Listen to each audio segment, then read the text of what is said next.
Hi everyone, we're live. My name's Tess. I'm going to be the female coach for tonight. And welcome everyone. Good to see Martin here, a familiar attendee. And welcome any newcomers. If you can hear and see me okay, please just type yes in the chat for me.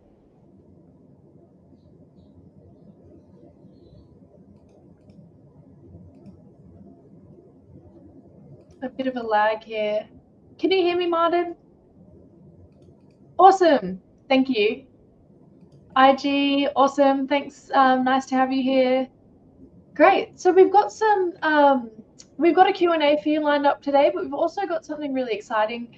We're potentially going to be doing some live coaching for you guys where we're going to do like a date role play and break down everything that that our volunteer is doing right and everything that they're doing wrong.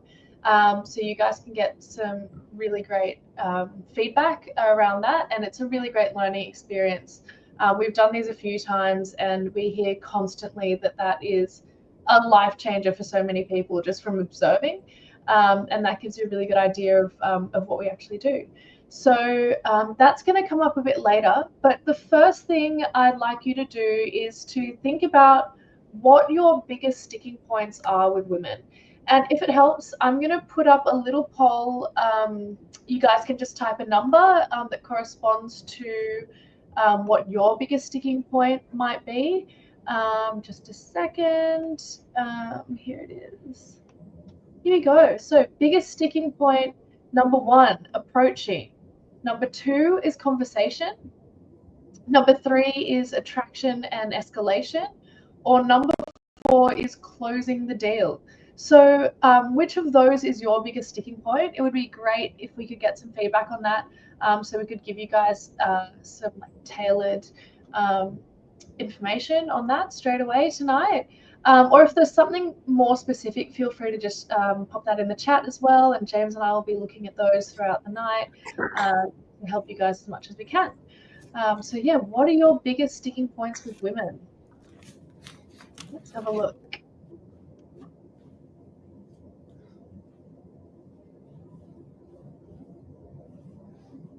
Cool, we've got a couple of people saying 3 and 4. Hi Ralph, thanks for the nice comment. Welcome. Cool, a couple of people saying 3 and 4. So that's attraction and escalation and closing the deal. Okay, so that's interesting. Oh, here we go. IG is 1. I was going to say that approaching seems to be a really big one as well. So yeah, this is. I think a lot of people take conversation for granted, but it is actually so important. So mostly we find that people with approaching, it's more around anxiety to do with approaching, which really holds them back. And then conversation, people just don't really think about that as much as they should. But the thing is, if you do approach successfully, but then you haven't got the conversation to back it up, then you're really just falling flat. So yeah, conversation is a big one as well. Attraction and escalation, of course, you know, you want to make sure you're not just being friend zoned, that you're actually building attraction and making it obvious that this is beyond just something friendly. Closing the deal as well, obviously that's the biggest one at the end. So yeah, thanks for your feedback, guys. Looks like 3 and 4 are the most popular, but number 1 also. Anyone who's just joined as well, I've put some sticking points on the screen. We're doing a little poll to see how we can best help you out tonight. What are your biggest sticking points with women? Number 1 is approaching. Number 2, conversation. 3, attraction and escalation. Or 4, closing the deal. So anyone who's new, who's just jumped on, Craig, welcome Craig. 2, suck at conversation, great. Awesome. So yeah, it looks like there's a bit of an even spread there. We can touch on all of these things tonight, and if anyone has any particular questions, more specific questions, you're welcome to just chuck that in the chat. We're going to be addressing all of that tonight. We're going to help you guys as much as we can. And yeah, or anything specific around just sticking points with women, feel free to put that in the chat. And yeah, James is just joining us now, so I'll welcome James. Second, let's get him up on screen. Hello, hello, hello. Hey guys, how you doing? So yeah, what was the winner? So we had actually a bit of an even spread, but 3 and 4 probably got the most, and then we got a couple of people on 1 and 2 as well. Okay. So usually approaching often wins, but an escalation's always a problem. Guys say that, but then if you're good at conversation, approaching isn't that scary anymore. I'm not saying it's easy. It depends how hard the approach is. And if you're good at conversation, then learning attraction, escalation is not really that hard. So yeah, a lot of guys think the problem is X, Y, or Z, but what it really is in so many cases is conversation. So that's really, really interesting. What we'd love to do, we're going to jump in and we're going to coach Martin soon, and hopefully change his life completely like we have for thousands of others. But we'd love to get some of your questions. The reason we're doing this is to help you directly. I and certainly Tess can just crap on and on and on and on and on and on about what to do, but we really want to know what you guys need, what you guys are struggling with. I'll have some clients on maybe, and I'm really good at helping them, but you guys aren't my clients, so I tend to teach a bit above your level. So just help me with some questions. We would love that so much. Don't be shy. And yeah, if you don't have it, I'll answer one of the perlers we got just recently. I might even get Tess to do that. How do let me see. What's the fastest way to meet relationship-ready women, Tess? I'm throwing you in the deep end here. The fastest way to meet relationship-ready women. Relationship-ready women. Sorry, relationship-worthy women. I should have. Okay, there we go. Relationship-worthy women. Okay, that's a little bit different. Yeah, relationship-worthy women. Well, what makes a woman relationship-worthy? I think that is the kind of woman who has the qualities you're looking for and potentially some commonality in terms of your interests. So where do you find those kind of women? Think about it. It's more simple than you might think. Let's say you're into health and fitness, and you're looking for a woman who's also health conscious, into fitness. The kinds of places you're gonna find that sort of woman are at running clubs, group fitness clubs, yoga classes, that sort of thing. So you've got to put yourself in the position of where the kind of woman you want to meet is going to be. If it's women who are into literature and books, then maybe bookstores or book clubs, book readings. So those are just a few examples. James, do you want to expand on that? Yeah, that's something I talk about a lot. I mean, that's one of the huge wins you can have. Like, you obviously need to get the skills, you need to get the conversation, you need to get the touch, eye contact, body language. But I could take whatever skill I have, which is considerable to the average guy, but compared to what I used to be, probably not great. I can take that to nightclubs or just sports bars or a whole bunch, or I can go to a shopping center with girls who are shopping for handbags and stuff, and I can take whatever skill level I've got there, and I should beat the average guy by a fair way. You'd hope so. Maybe 10 to 15 years ago I might have slaughtered them, but yeah, I'm probably not going to find the love of my life, and it's probably not going to, apart from the sex, which doesn't pay the biggest dividends in your 50s, it's probably not going to be a completely useful use of my time, even with whatever skill I have.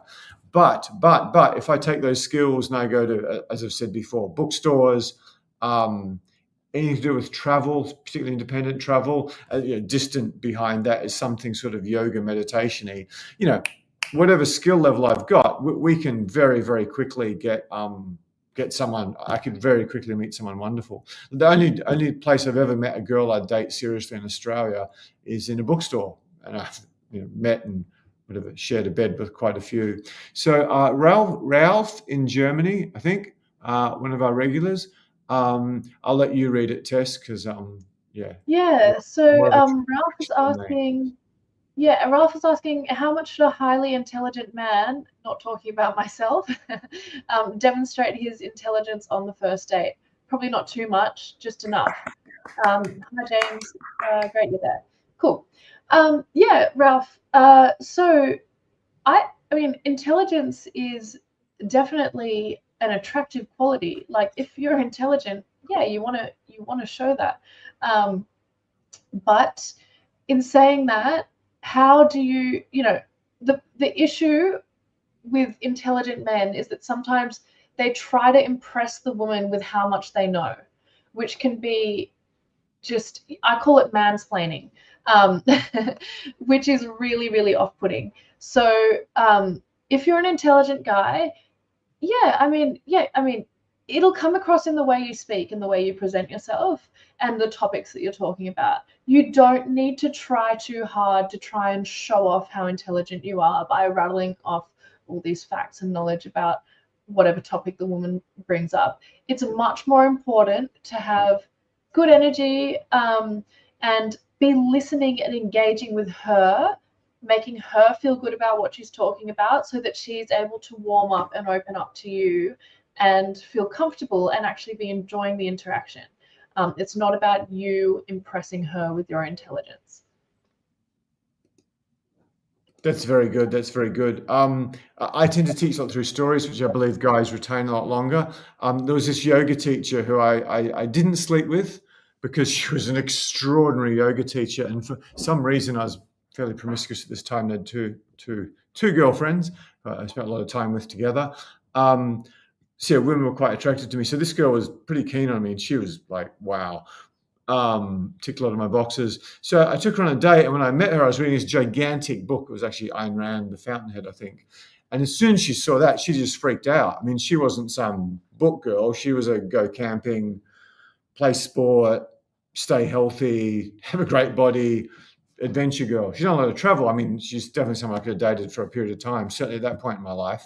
But yeah, she saw that and she just ran for the hills. And yeah, that was that was the easiest thing I've ever done, because I'd been holding off for a year and a half because she was such a good yoga teacher. I didn't want to lose the yoga teacher at that point in my life.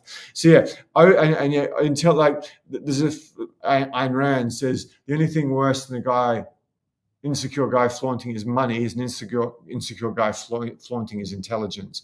So yeah, that doesn't really work too well. Another one from, is that a question? If anyone's got a question, if they could put a Q before it, that'd be really helpful for us, because we sometimes get a lot of a lot of stuff coming through. Yeah.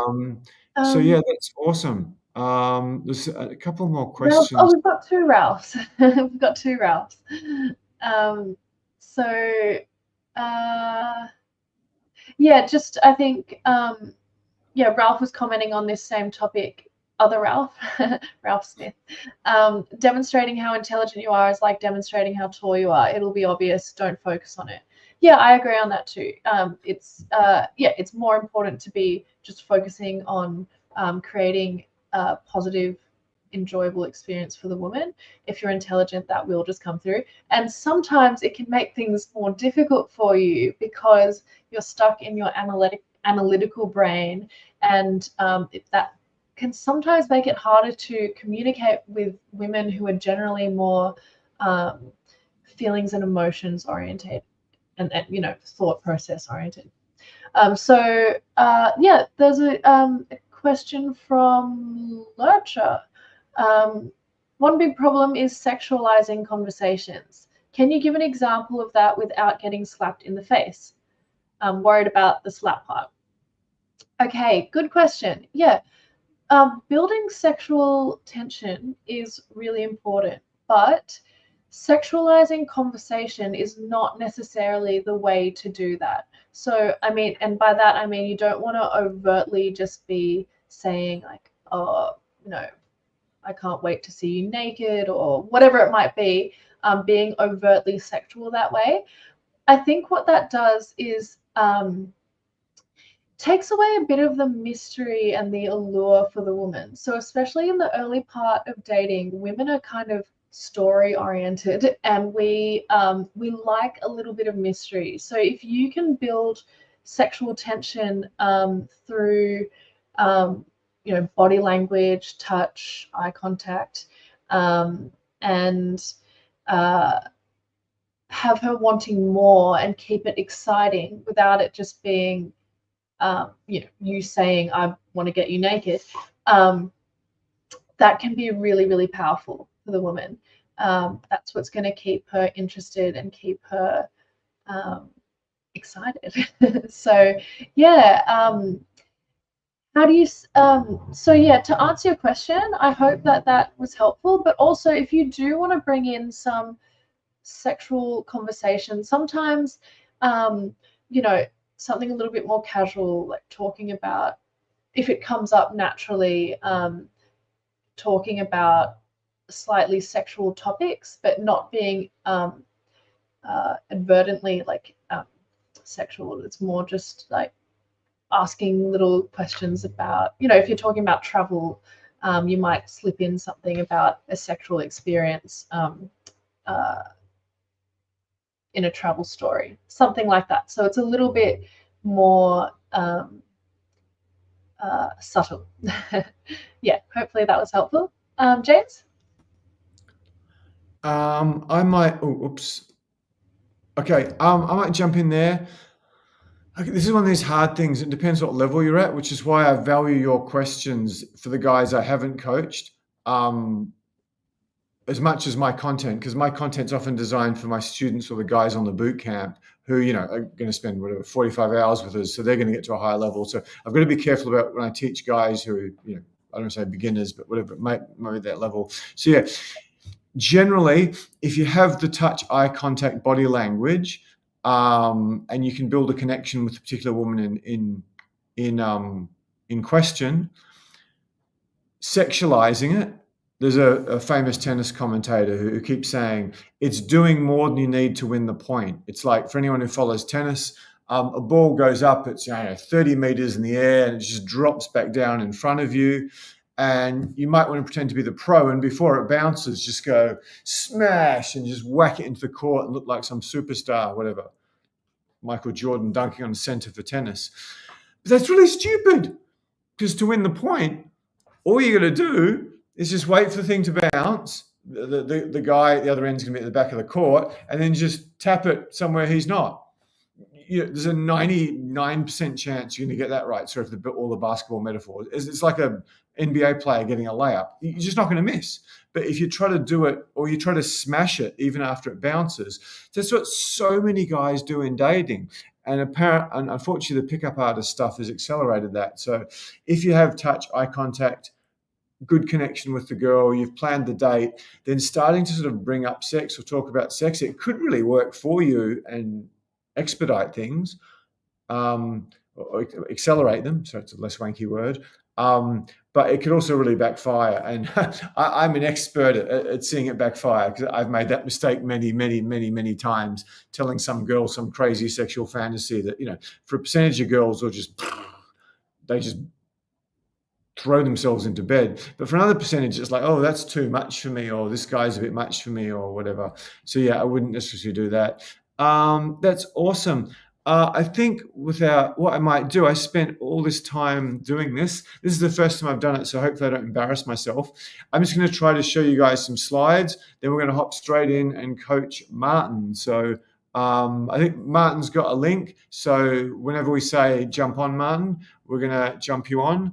And let me see. Tess, you might want to see which is the correct format to coach someone in. Yeah. I'm guessing I'll probably disappear when we're coaching. I'll just leave you with Yeah. then This I'll is the jump first up. time we've done this on YouTube Live as well, so we might be It might be a little bit experimental, guys. Just bear with us. Yeah. Uh, James, are you? I can't overstate how valuable this is. We charge $1,500 for this, and just watching someone do it is worth quite a bit of money. Because Yeah. every guy, the intelligent ones over 35, you're all making the same group of mistakes over and over again. Okay, first time We've ever had this sharing discussion. slides. Yeah, go for it, James. I just got to read this comment because it's really lovely from Sean. James, good to see you still championing this 7 years after I attended the boot camp. I can vouch to all the guys here for the boot camp. I met my dream girl on the flight back from Sydney. That's such a lovely comment, Sean. I don't think I've worked with you, but yeah, this is why I love doing what I'm doing, hearing the success stories like that. So thanks. Really nice to have you here, Sean. And yeah, James, go ahead whenever you're ready with the slides. Sean, thank you so much. I've coached thousands of guys. If you're cool with just throwing a surname in, I'd love to know which Sean, because I can probably think of 10 off the top of my head, plus a bunch of Or Sean's. even just like a if you don't want to share your last name, even just like the first letter of your last name might be helpful. Yeah. If you tell me your occupation and age, that would be really helpful. That I can often work them out for that. My mind stores in a funny way.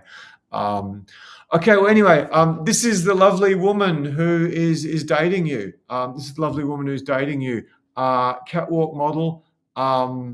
So yeah, she's done a bunch of modeling. I had to cut a bunch of great photos of her out. Sean, architect. Okay, fantastic.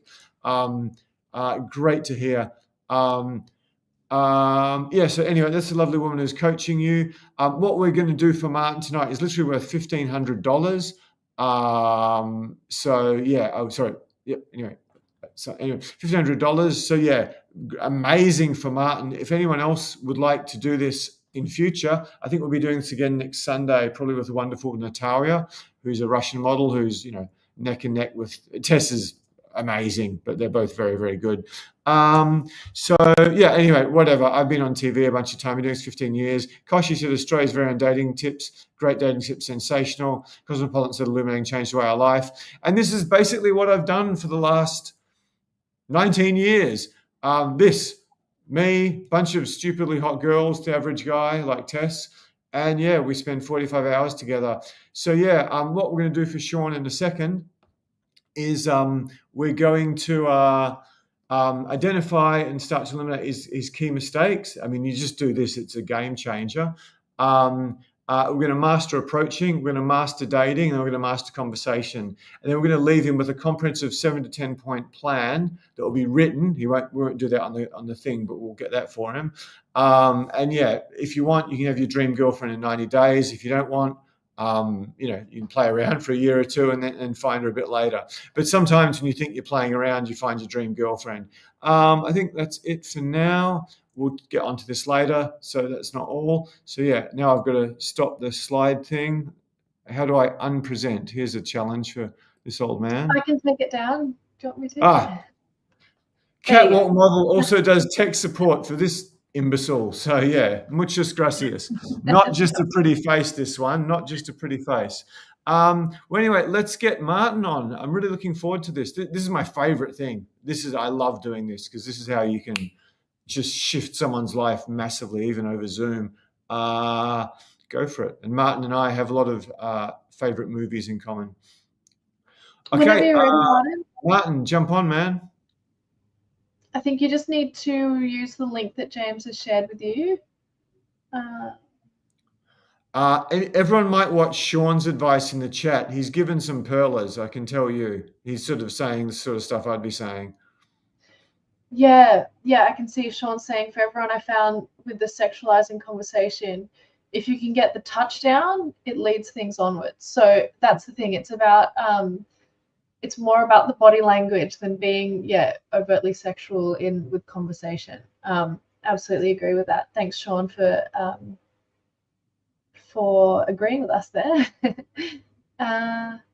But it's great. It's great when a former client explains my method, because they often explain it better to a complete new guy, and they often see things that they think are very important that I just teach, but I don't understand how important it is. So yeah, unless you're 6'3" and rich and have a Ferrari and crazy abs and a mansion and a great Instagram page, if you're not going to learn to touch, you're going to be very, very lonely. You're going to be with Amber Heard. It's as simple as that. And if you're that guy and you don't know how to touch, you're going to be with Amber Heard anyway. And not when she was 22 and sexy and feminine, when she's like, ah. Anyway, let's get on to Martin. Okay, so I love doing this. Martin, how you doing, man? Hello. Anyway, you Nice to can see you. just place the phone against a glass or something like that. And get okay, somewhere stationary. That's really going to make a huge difference. I'll Okay. disappear in a second. So I'm sitting on, it's just sitting on a couch and stuff. It's cold, so. Okay, yeah. If you could, it's Sydney winter now, as many of you know. So Melbourne. if you could do Tess another favor, you see how Tess and I, both our heads are near the top of the screen. If you could just move your camera such as that, we should probably give them feedback before we do this, which is the first time I've done it. Okay. That's better. That's a next thing is, this is an extraordinary opportunity for Martin. I think, hopefully I'll prove you right in half an hour or something. But for you guys, it's a really good opportunity too. So what I want you to do, and Sean will probably destroy everyone, is I want you guys to pretend you're dating coaches. So you can learn so much about what you're doing wrong and what you need to do just by giving your feedback on what Martin's doing. I'm not exaggerating. So yeah, when you see Martin do something wrong or when you see something do right, put it in the chat. Put it in the chat. I'm not exaggerating how powerful this stuff is. We've been doing it on our live webinars and guys love it. We end up coaching much longer because we're helping everyone to a greater level. Now, I'm definitely coaching Martin. I want to really over deliver here. It's the first time I've done it on YouTube, but I'm coaching all of you. So yeah, if you guys are over 35, you grew up at the same time, you've had the same blah, blah, blah, even if you're under 25, you're going to be all making pretty much the same mistakes over and over again. So yeah, Martin will probably make a huge amount of them. He'll probably do a few things right as well. So yeah, really, if you invest in this, I can't explain how big a difference it could make on your next date or giving you the courage to approach some other time or do better with a woman that you really like. Okay, some great questions coming through, and we want to answer all of them. That's the main reason we're here. But without further ado, I'm going to throw over to Martin. So yeah, so we'll start off with just go on a date. No, we'll start off with an approach. Tess is at like a somewhat upmarket lounge bar. I don't know Melbourne ones anymore. It was Cloudland in Brisbane, Electric Ladyland in Melbourne like 15 years ago, back in the Obama presidency or something stupid. Sure. In Sydney, say Opera Bar on a Friday in summer. It's not that loud. The girls are not that drunk, and you might actually get a girl who's got an IQ greater than 90 in an Australian bar here. You might even do better. I've met neuroscientists and lawyers and hedge fund women at Opera Bar. Can we do a park or something instead? We maybe do that later, but we want to start with something very neutral. So Okay. A park's much more difficult than a bar because you have something called implied socialization. So anyway, people want to see me and Martin and Tess, not my ugly, big-nosed, grey-bearded face. So let's give the pretty one and the student. I got to I'm going to disappear and leave you in Tess's wonderful hands. I'll be sitting here. Frantically giving feedback to Martin. You guys will all get a chance, not all of you, but many of you may get a chance to do this tomorrow. So yeah, the link above will give you access. Let me see. So anyway, let's get on to Martin. And you guys, if you give feedback, that's going to be really, really good. Go for it. Cool. Okay, Martin. So yeah, whatever you do, you're going to introduce yourself to me. We've never met before. No. Just do what you do. We'll give you as much feedback as we can. Okay. All right. All right. I'll come up. So I come up to your table. You're with friends, I take it, because ladies generally go with friends. We'll just say I'm on my own to keep it simple. Okay. Interesting. Okay. All right. Hi. How are you? Hi. I thought I'd just come across and say hi because I saw you sitting at the bar and I noticed you had like a really interesting glass of wine there, and I just really wanted to say hi because you looked warm and inviting, and you know, I love I love the way I love the shoes, and first I saw the shoes, and then the outfit, of course, is, you know, spectacular. So Thank you. okay, welcome. I love fashion. Thank you, So, Martin. Thank you, Martin. You've given me a novel on mistakes men make with women, particularly very intelligent ones, in the first 5 minutes. So this is said with great love. This is said with great love. I couldn't write no, fast I enough to don't take take down the offense. It's mistakes. So all good. we're going to turn you around because you're a really Thank you. impressive guy. But let's get started. Okay. Firstly, he came up and it's YouTube. I can't be too crude. Okay. Michael Jackson's at Neverland with Bubbles and a bunch of 9-year-olds. Yeah, he came up with the Michael Jackson voice. I don't think Michael did it. He's a genius. I couldn't imagine him doing it. He's weird. So yeah, you got to drop the Michael Jackson voice. If we're going to have any voice, Really? it's going to be Mr. Oh, sorry. T. So when I approach a Maybe. woman as attractive as Tess, I'm artificially lowering my voice, like, "Hey, how you doing? I'm James." So the voice has got to go. Now, I'm sitting on pretty the couch. much 50% of you, maybe 60% of you here will do that when you're talking to an attractive woman. Average woman, guy, you won't do it at all. Come say hi. Why would you come say hi to her out of a crowded bar? Because she's tall and whatever.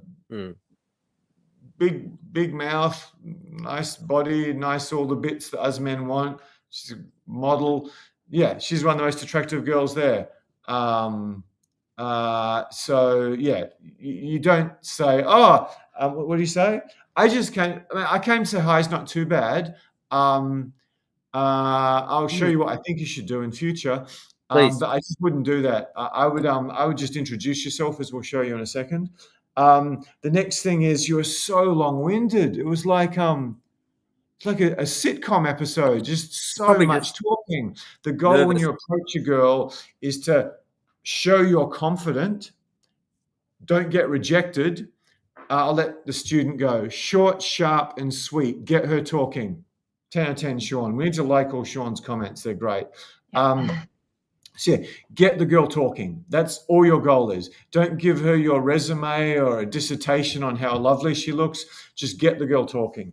Again, no one laughing at him. We see this every single time. Every single time. He's a very accomplished guy for a few reasons. You look warm and inviting. What do you want to do? Tit fucker or something? I mean, can I say this on YouTube? Am I going to get in trouble? Sorry if I upset Tess. Yeah, it's like, no. Do you want to give her a hug or something? She'll keep you warm in the Sydney winter. So don't say warm and inviting, because anytime you say, I just came over to talk to you, or you look gorgeous, or you look warm and inviting. A woman as attractive as Tess used to be a model. What does she hear? Imagine the subtitles on the screen. You look warm and inviting. What's the translation into girl speak for that? I'd like to F you in the not too distant future. Yeah. And it's before she knows a thing about you. Now, if your name is Leonardo DiCaprio, you may get away with that shit. But I ain't Leo. I don't think you're Leo. I don't know if Leo's showed up to my YouTube live tonight. If you are there, welcome, Leo. If you need any tips from me, yeah. I think he. If you weren't famous, I could probably help you out, but I think you're doing just fine. It may just be beards, so the studios can keep casting you as a romantic lead. That's the gossip around LA. I've heard that many times. This guy's in film. He may be able to confirm or deny that. Warm and inviting. No, shoes.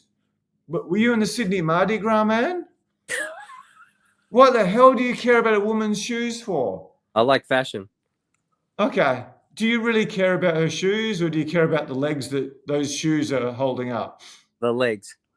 Yeah. Well, don't say shoes unless you're gay or a fashion designer or something, or she does have particularly nice shoes. Melbourne. If you comment a gold-digging model about her red-soled shoes, she'll probably like you more. Oh, he knows it's Christian Louboutin. I like this boy. He can probably buy me the boots I've wanted that are only 7,000 euros. So yeah, don't comment on a girl's shoes ever. It's just so gay. Men don't care about shoes. I've got like 4 pairs or something. It didn't matter how rich I get. I probably wouldn't have much more than 4 pairs. You commented on her outfit. if a girl's out at a bar and she's attractive, she's probably wearing something tight, cleavagey, short. Again, I like your outfit. I'd like to F you in the not too distant future. So anyway, have a go at Martin. These are a whole bunch of mistakes every single one of you make.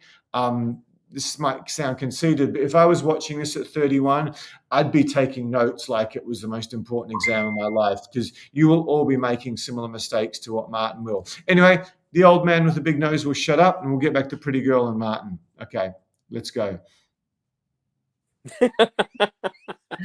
Okay. Come again, but different. We're gonna start it again. Yeah. I get to be Groundhog Day. Whenever you're ready. Fabulous. Hi, my name's Marty. Hey, Marty. I'm Tess. Lovely to meet you. How?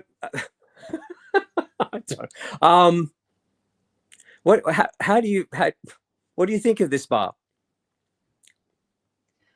Yeah, it's not bad. Not bad. Okay. I just randomly decided to come here, so it looked like a cool place to hang out.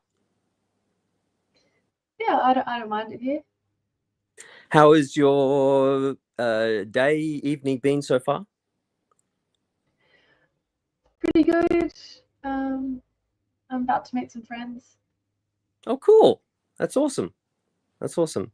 Are you? Yeah. What are you planning to do for your Friday night? Oh, nothing special. We're just catching up. Sounds fantastic. Sounds fantastic. I have no idea where to go from here. This is the problem. I did a lot better with the girl the other night when I was at a party. It felt effortless, Liz. You know. So. Yeah. So sometimes you will get a woman who's super friendly, down to chat. You don't have to try too hard. But I'm trying to make this realistic for you. So I've had this and issue. I'm not being mean. I'm actually being nice. So yeah. Hey guys, so what I'm quickly going to do is I'm just going to go over a bunch of the common mistakes every guy makes, and then I'll give some feedback, and then we'll let Tess give her feedback because she's extraordinary at this as well. But I just want to highlight some of the key things. So you'll get Tess coaching and you'll get me coaching, and Martin's going to probably get about $3,000 worth. So that wasn't terrible. That's good. After a train wreck the first time, you've improved out of sight. Now, it wasn't the greatest question. It's not what we're going to recommend you in a second. By the way, watch Sean's answers. There's some really, really good one. Let's make sure. Sean, talking way too much, be confident. Epica, abundance of flattery there, buddy. Hi, everyone. Sean, short, sharp, and sweet. Get her talking. Sean, open-ended questions are good, but you need to get to talk about things that interest her. Fantastic. That was not terrible. That shows a lot of promise.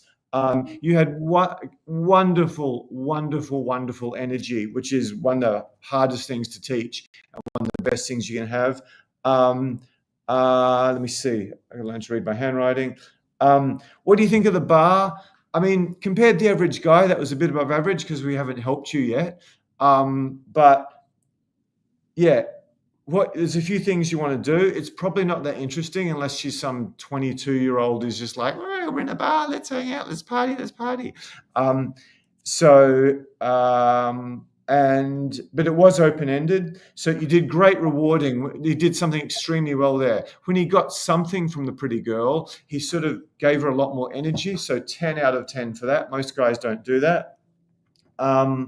Let me see. You okay. You with the opener or what the questions you're asking girls, you need to give her a larger expanse of time. So what have you got planned for your Friday night? I'm drinking, it's a friend, we're at work, I'm single, maybe some guy who's not a complete idiot comes and talks to me, or I'm with my girlfriend, I'm interested in talking to guys, just leave me alone. There's not much you can get out of what do you got planned for tonight, unless she's a party girl who's trying to, fillet some DJ at some cool club or something and get in some cool club. So you want to give the girl a bigger expanse of time. So rather than ask her what she got for tonight, how about it's a Friday? Tell me, what are your plans? What's the best thing on this weekend? So you want to structure a question that allows her to share her hobbies and interests. So you're a smart guy. I'm not going to give you that much help. I'm going to allow you to figure it out by yourself before I just give you the answer. So the way I coach, I'll make guys struggle a bit, not because I'm a prick, just because I think if they sort of have to struggle and find the answers themselves, they'll do much better than if I just spoon feed them. Also, not everyone's me. Not everyone's the archetypal avatar student. So some guys like Martin have a lot going for them from what I can see briefly in terms of the way he did that. But he might need to find his own way more so than Tess and I going, this is the way it is. Every single approach must be done this way or you fail everything. So yeah, we'll let you work with it yourself. So yeah, I'll disappear. Let's go again. So great energy. Great open-ended question to start. Love the intro. Let's go again. Okay. Groundhog Day, part 3. Hey, I'm Marty. Hey, Marty. I'm Tess. Oh, very lovely to meet you. You too. How is your Friday evening going after a long working week, I presume? Yeah, pretty good. Pretty good. Yeah. Are you looking forward to the weekend? I think the weather's going to be great this weekend for winter in Sydney. Have you got much on? What are you planning to do? If you don't mind me asking. Yeah, I think the weather is supposed to be good.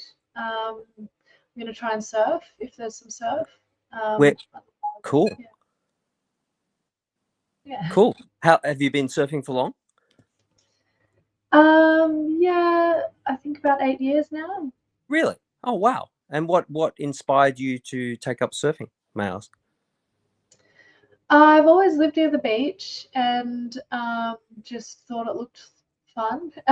Unfortunately, no one in my family surfs, so I kind of I eventually had a boyfriend at one stage who surfed, and he kind of helped me start learning, and then it's just become a big part of my life since then.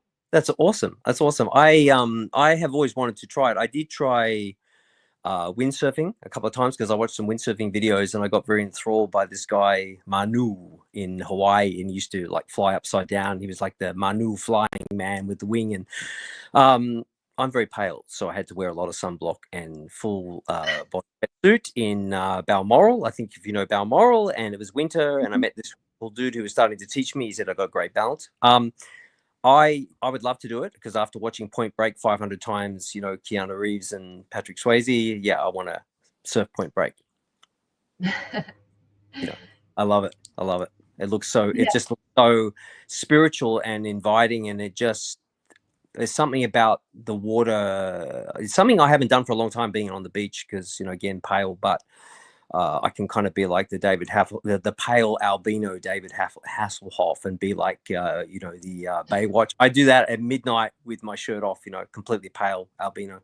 This is absolutely great. Can anyone guess what he's doing wrong? You did like a minute or two that was awesome, and then you just completely destroyed it. I think I went too long. Yeah, unless you're Leonardo DiCaprio, a girl as attractive as Tess, or you've got some status, she doesn't care about you. She just wants to talk about herself in most cases. Men love to talk. I might start to care about what you have to say after a certain point, but not in the first few, minute of you speaking to me. Like, you've approached me. Now I have to sit here and listen to you babble on. It's like, who cares? Yeah, I don't care. So yeah. Sorry. I might just fly through my points. Sorry if that came across harsh. No, you can be as harsh as you want. It's all good. Okay. It's all good. Okay. I might just fly through my points and we'll let Tess do it. Tonight, make him earn it a bit more than we would in some of our other calls, because we want to demonstrate all the things that the typical guy does wrong. Okay, so don't give away too much. He's got a brain and he's got great energy, so he can sort of learn himself a tiny bit more than usual. Just point out what he's doing wrong rather than just hand him the answer. So yeah, you interrupted her quite a few times, which just don't do that. Can I make these jokes on YouTube? Never interrupt a woman when she's talking unless she's sucking something that's quite important to you and using her teeth. So just don't interrupt them. Just no. Got to play everything down for the modern. Okay.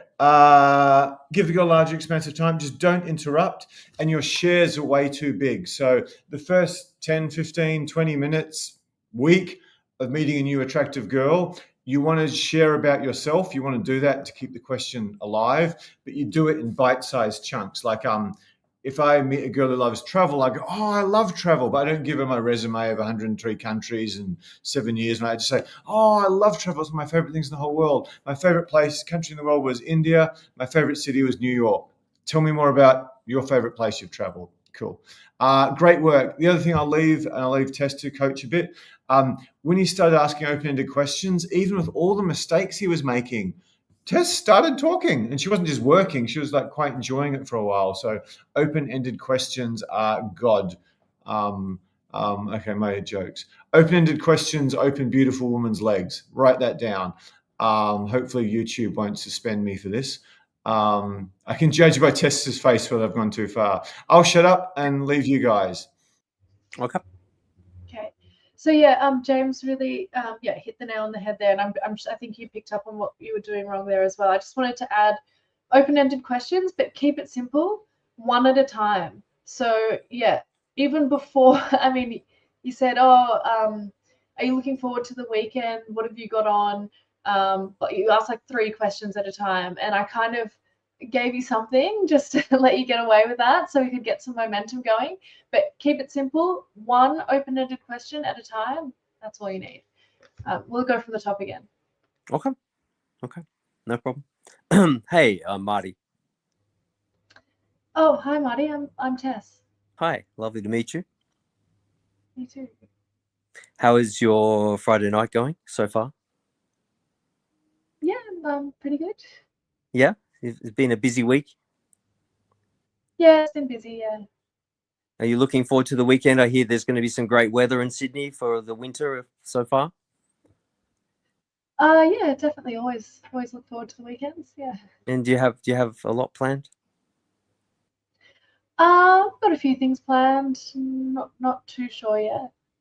Yeah. What are you most looking forward to? Okay, good. There we go. That's a turning point there. You asked a string of closed-ended questions. This is the first open-ended one. So good. What am I most looking forward to over the weekend? That's going to get you something of value. This weekend, well, I've just started going to a regular yoga class on a Saturday afternoon, which I'm really looking forward to. If the weather's good as well, I'll probably try and spend some time outdoors, maybe go for a nice walk with a friend. Something like that. Beautiful. That sounds awesome. What is it about yoga that you have been enjoying so far? Yeah, I guess it's that, I mean, I've been doing yoga for ages, but I've kind of, I've slipped out of my regular routine. So what I'm really enjoying about it now is just getting back into it and feeling all the benefits that I've been missing for a while. I've only done it a couple of times. Can you tell me some of the benefits and how it makes you feel? Yeah, good question. I mean, for me, it's exercise, so it just makes you feel invigorated, but at the same time, like relaxed and, I guess, just it settles my mind. So, it's good for the whole body. Do you find that it helps you with work and everyday life? I guess so. I think, it spills over into sort of all parts of life. Yeah. Cool. I'm very much looking forward to going back and trying it again. I found that it certainly I felt really great after doing it. Awesome. And anything else that you're looking forward to on the weekend with such great weather in Sydney? I mean, I've always, catch up with friends, family, that sort of thing on the weekend. But just got some life admin, that sort of stuff as well. Yeah. And you mentioned walking. Walking is always great in Sydney. It's some great nature trails and the beauty of being around the harbour and near the water. It's really Yeah, invigorating. yeah, I do live near the coast, so yeah, I love the coastal walk. Yeah, I just like being outdoors in general, to be honest. Beautiful, beautiful. Well, we're very lucky living in Sydney. We have such great nature. We're so blessed. You know, Yeah, like, I agree. you know, just very clean country. It's awesome. You know, just I would like to have you explored much of Australia yourself? The East Coast I Into, have, but yeah, that's about it really. in terms of driving and camping? Yeah, I actually do camp quite a lot. I've got a camper van so I like to get away on weekends. But yeah, I've got friends sort of all the way between Sunshine Coast in Queensland down to yeah, almost down to Melbourne. So yeah, I get up and down the East Coast quite a bit. Yeah, I find nature is just so invigorating. It's so cool. You know, it just makes you feel so good. You know, the endorphins and the energy, and I need to get there more often. It's just, the way it makes you feel, and just to be with the nature and the animals. Yeah, definitely. Because of the I guess the stressful lives that we live these days after COVID. But yeah, and can I ask, like, what can I ask, if you have a busy week, what type of things do you look forward to? Like, what hobbies give you pleasure outside of work? Yeah. Yeah, I mean, I'm a surfer, so that's a huge one. As I said, yoga, but I'm into some other creative things like I do a bit of pottery, play the guitar, that sort of thing. So. Oh, wow, that's awesome. That's awesome. You compose your own songs, and Not really. I'm more just like an amateur. I just like to play simple songs. that's awesome. That's so cool. Someone gave me a guitar. I really need to start learning myself. Hmm. Um, Pottery is fantastic. That must be extremely invigorating. I wouldn't call it Or invigorating, no. cathartic. Yeah, it can be cathartic, I suppose. Let's stop there. Tess, do you want to give feedback? Then I'll give feedback. He's Yeah, doing a lot right too. He's yeah. So that he's was you're making good progress here. You're a fast learner. So yeah, that was a lot more balanced. You asked some great questions to elicit some really good information there. And yeah, you were kind of sticking to the one question at a time. So yeah, big improvements there. One thing is you tend to when you use sort of passive or tentative language like, oh, do you mind if you don't mind, or oh, can I ask this? It's just yeah, you're just being tentative, you're being overly polite. It kind of takes away from your level of confidence. So I just kind of want to remove that. So that's why when James uses the example of a question that starts with "tell me about." Oh, cool. Oh yeah. You love surfing. Yeah, tell me about how you got into surfing. You're making a suggestion. You're instructing that person. It's an assertive way of asking a question. So that's a lot stronger, and it comes across more masculine and confident as well than could you tell me a little bit more about how you got into surfing? See the difference there? And then also, you just seem to you make a lot of statements as well, sort of assumptions and statements where just say I'm talking about yoga and you say, oh yeah, that's invigorating or that's relaxing, that must be relaxing, blah, blah, blah, rather than just, um, so you're sort of projecting your thoughts about that topic rather than just posing it as a question to me to further engage with how I feel about that.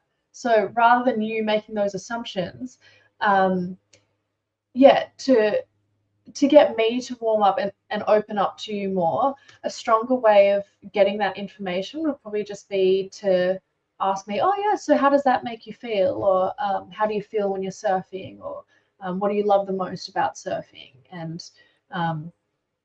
uh, yeah, or if it comes, if you think, oh yeah, I've heard yoga can be really relaxing. How does it make you feel? Something like that, where it's just you're keeping that brief, um, and then asking a good open-ended question rather than just making a statement and relying on me to either agree or disagree and elaborate.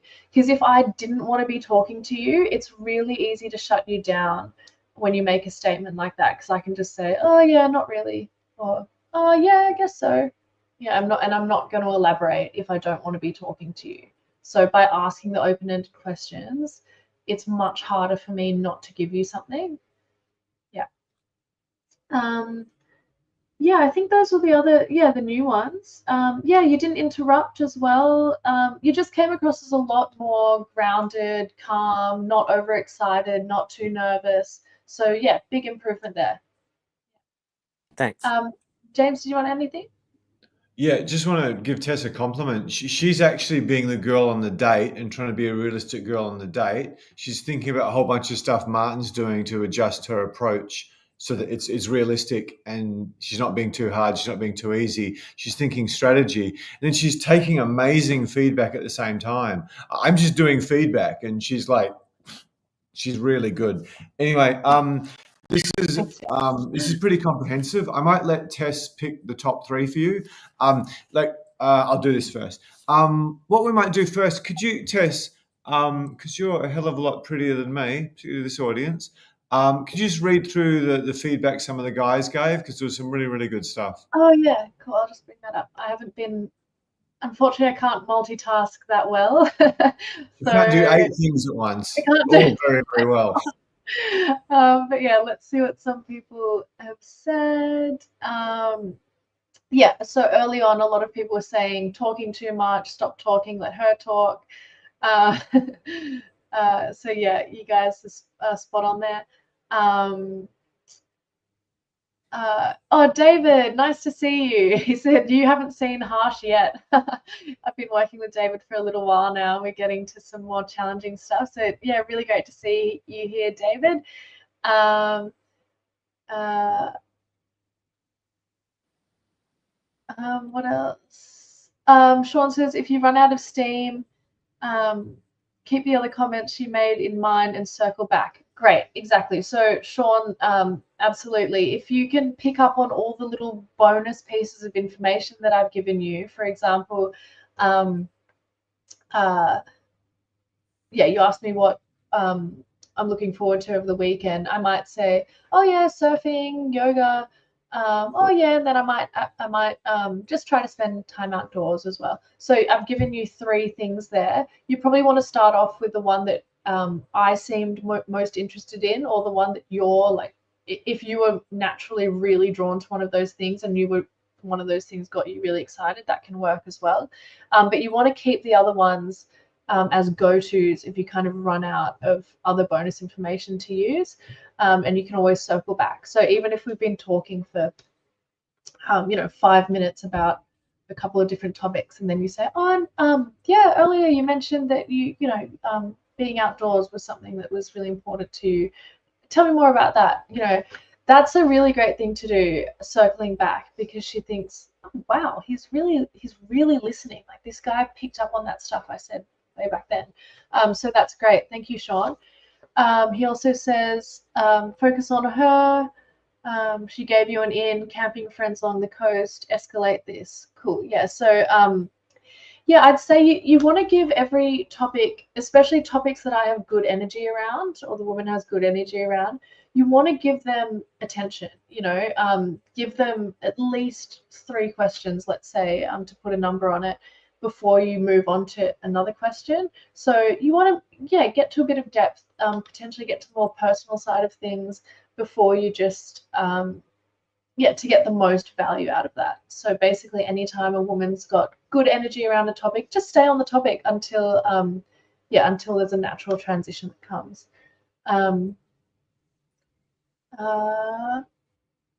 Ralph, keep this up, Marty. I think you almost got her. Awesome. Thanks, Ralph, for the encouragement. You did so much better as we progressed there. Really Appreciate well done. David said a good question to ask is, what's your favorite song to play when I mentioned guitar? So that's great. Always asking the highlight of something or what's your favorite thing of something. That's a great open-ended question to ask. Sean says don't jump around too much. So exactly what I was saying before, staying on one topic, giving that attention, and and then having a natural transition using bonus information rather than like chopping and changing too much. David has some more encouragement, says you're doing well. Ralph says, Ralph has to go. Okay, thanks for joining, Ralph, if you're still here. Ralph. Thanks for your questions. Thank you so much for your questions and your engagement. I think Ralph asked some great questions. Maybe I'm getting confused a little bit between the two Ralphs that are here, but great to have you here. And that's the end of the comments. So great. Thank you so much, Tess. All of you can get a chance to do this tomorrow, and I think Tuesday as well. So be first in, first served. You can hope to see how wonderful Tess is at this and how the difference we can make. There should be a link above.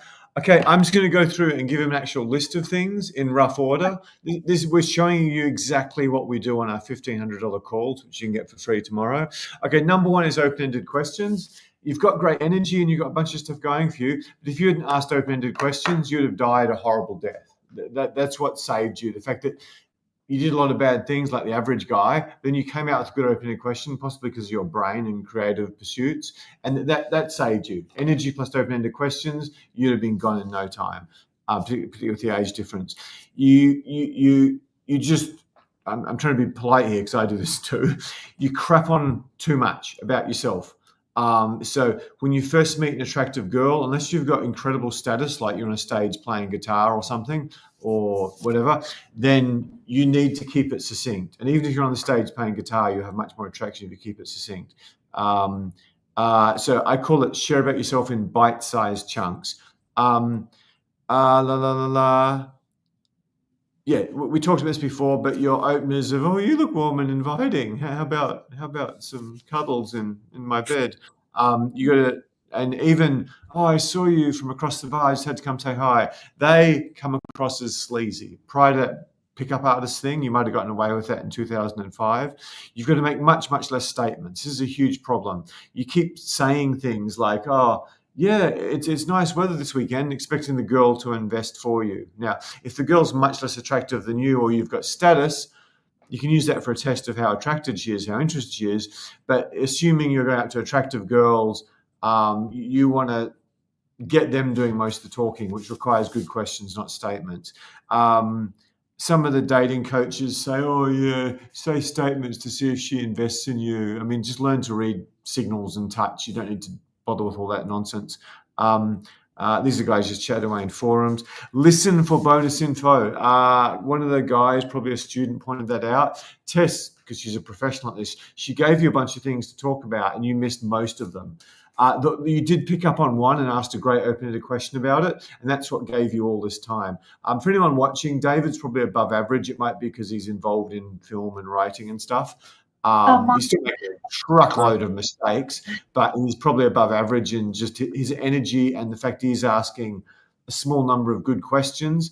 The thing about Tess is Tess has got this big button on her back. So do all of my coaches. And she goes from half to 0.25, where she started off tonight. And Tess goes up to, she used to go up to about 4, but now her only weakness is a trainer. She's fixed that. She's probably up to about 7 or 8 now. But I have the Russian trainer, Val, who will tell you more new sphincter over Zoom anytime you want. We don't let her loose on guys till they've done like 10 Zoom calls because psychological problems, possibly suicide. So the girls adjust. So some of you might be thinking, a girl like Tess, who's a model or former model, would never be this polite in a bar. Yeah, you're probably right. But when Martin gets better, or when you guys get better, if whatever, then she'll get harder. So listen for bonus information. You've got to ask many more feelings and emotion questions.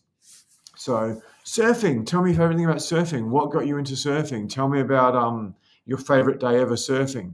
Tell me what you love about surfing. Feelings and emotion. Men are very analytical. Women are very.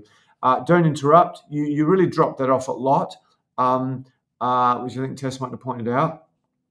It's just a case of don't interrupt. Leave juicy pauses. That's what makes you confident. If I'm talking to my over 35s, who's seen the film Pulp Fiction? Who's seen it like 5 or more times? Yeah, if you think about the gangster, it's like, oh, you can't swear on YouTube. The guy's dating Uma Thurman. Hmm. I'm on the mother Travolta. flipper. I'm I going to mean- send me some pipe ass wielding N words you can't say anywhere, otherwise lightning strikes you down, with a pair of pliers and a blowtorch. Remember how slow that guy talked? It's like, don't stuff with me, otherwise you'll end up, concrete blocks or something, or in a smashed up car. Sorry, I'm crapping on. Yeah, you want to be confident. You want to leave pauses. You want to bring out your inner black guy, like this confident guy. Not sort of a needy, highly educated white guy. It's like, oh, pretty girl, yes, sir. I've got a degree from such and such in engineering. Sure. Don't interrupt, leave pauses. Once I actually coach guys and they start to get good, 1,000, 2,000, we like to leave nice chunky pauses. You're too polite, you're too obsequious, sorry, that's a wanky word. High voice, which you've fixed, and use tell me about a lot more, which should be higher. So that's the rough feedback. Tess, what do you think of the top 3 for him? Oh, before I ask Tess, we don't give you 12 things to work on and expect that you're going to succeed somehow.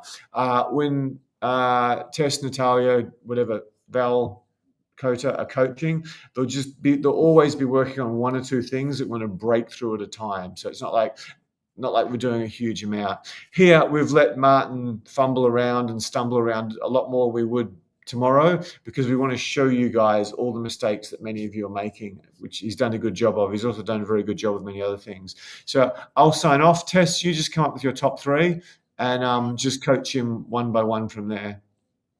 Yeah, sure. So, I mean, you did make some improvements on these as we progress, but I've got to say open-ended questions. Obviously, that's kind of, the foundation for good conversation. So that's definitely my top 3.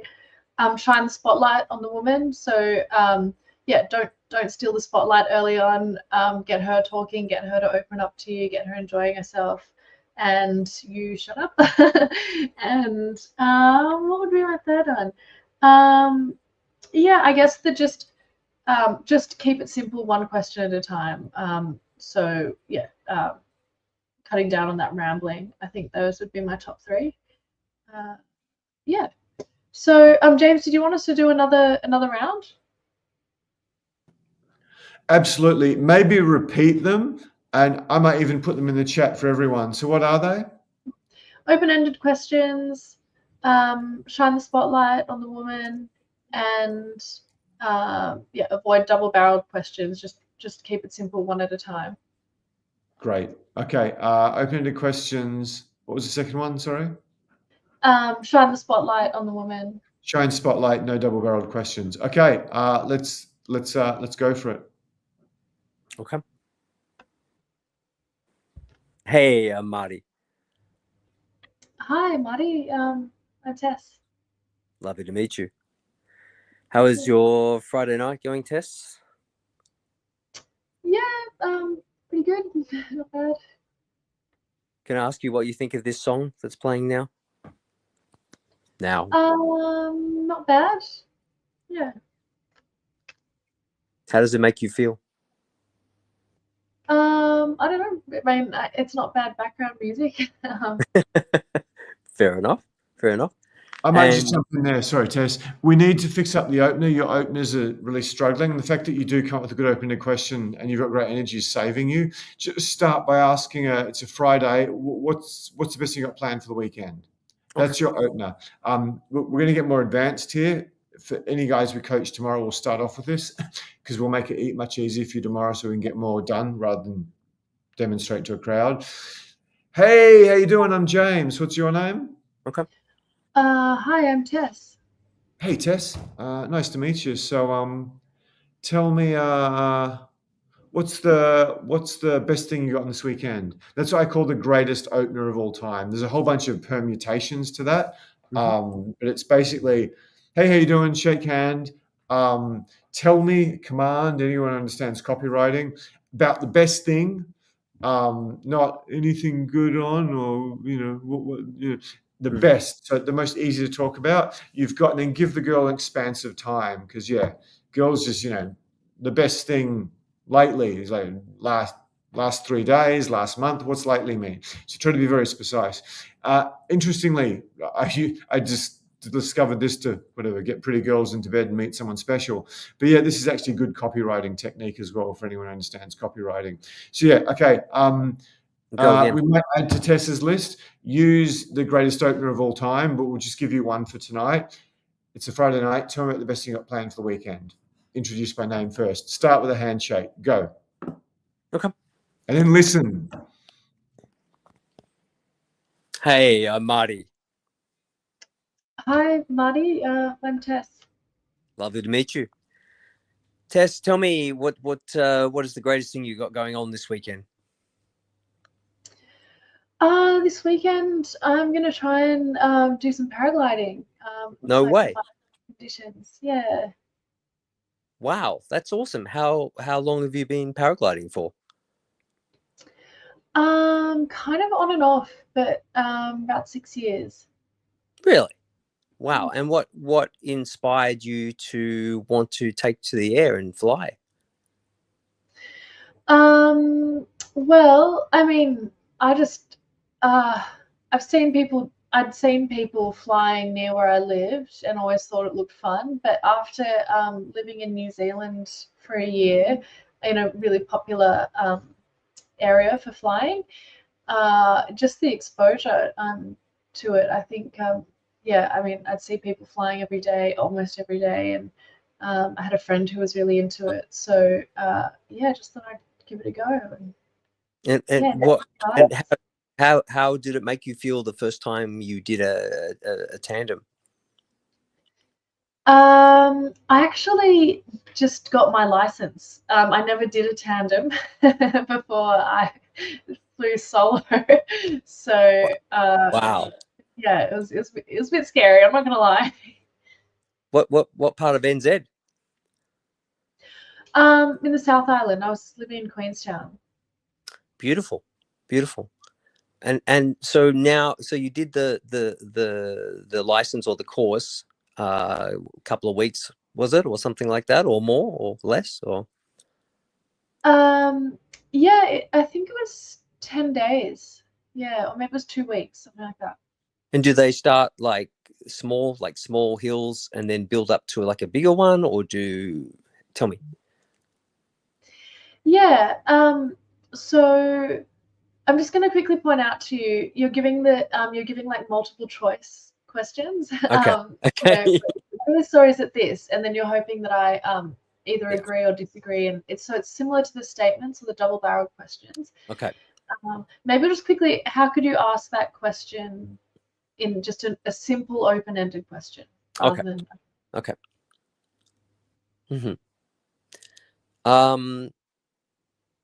Okay. So what was the sort of the course structure like? Cool. Yeah, simple, really simple, and you get the same information, but I can probably elaborate and talk about whatever aspect of it whatever avenue I want to go down. So I guess like in the beginning you start just like ground handling, learning the dynamics of how to use your wing, and then we start off on this big sand dune that we have to hike up, and then just fly off there, and you just get a few meters air off the ground, and then it didn't take long. I mean, I think day 3 we were already launching off at a proper site, so it all happens really quickly. And how did it make you feel when you first launched off? Yeah, I was really nervous. I actually, the instructor made me go first. I think it's because he could tell that I was the most nervous. So he was just like, just just go, like don't think about it, just go. And but yeah, it was unforgettable. You know, like yeah, I'll never forget that first flight. It was incredible. Can you express to me what it's like? Yeah, like tell me more when you're up in the air and seeing birds and you're up there, you know.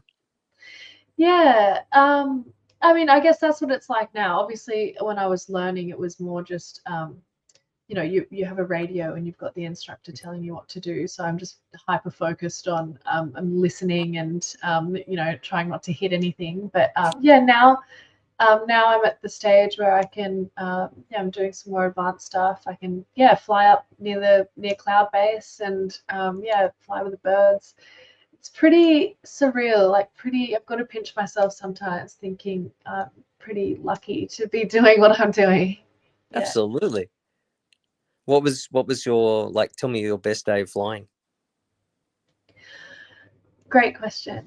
Yeah. Oh gosh, I've had so many. I guess just reaching a personal best with like cross country flying, which is a little bit more technical and difficult. And I mean, haven't done a heaps of that, but yeah, one of my first big flights, I flew like 33 kilometers Wow. using thermals and stuff. So Wow. that was really special. Absolutely. That's incredible. Damn. That's so exciting. Yeah, it Wow. was awesome. I met, or I know an instructor in NZ called Lisa. Okay. She's awesome. She's really inspiring. I might just interrupt there. Can everyone see when he's doing so much wrong. He's doing so much wrong. I could tear that to pieces. But he's just improved in one or two things, and the results are just off the charts. Big improvement. You don't need to be Michael Jordan at this. You just need to figure out what are the two or three or four things that are really holding you back, particularly the main one. Because with Martin, his openers were just terrible, He's got lots of potential, but they were just shocking. They were somewhat offensive to the woman. They didn't lead anywhere. They didn't give her a chance to show herself.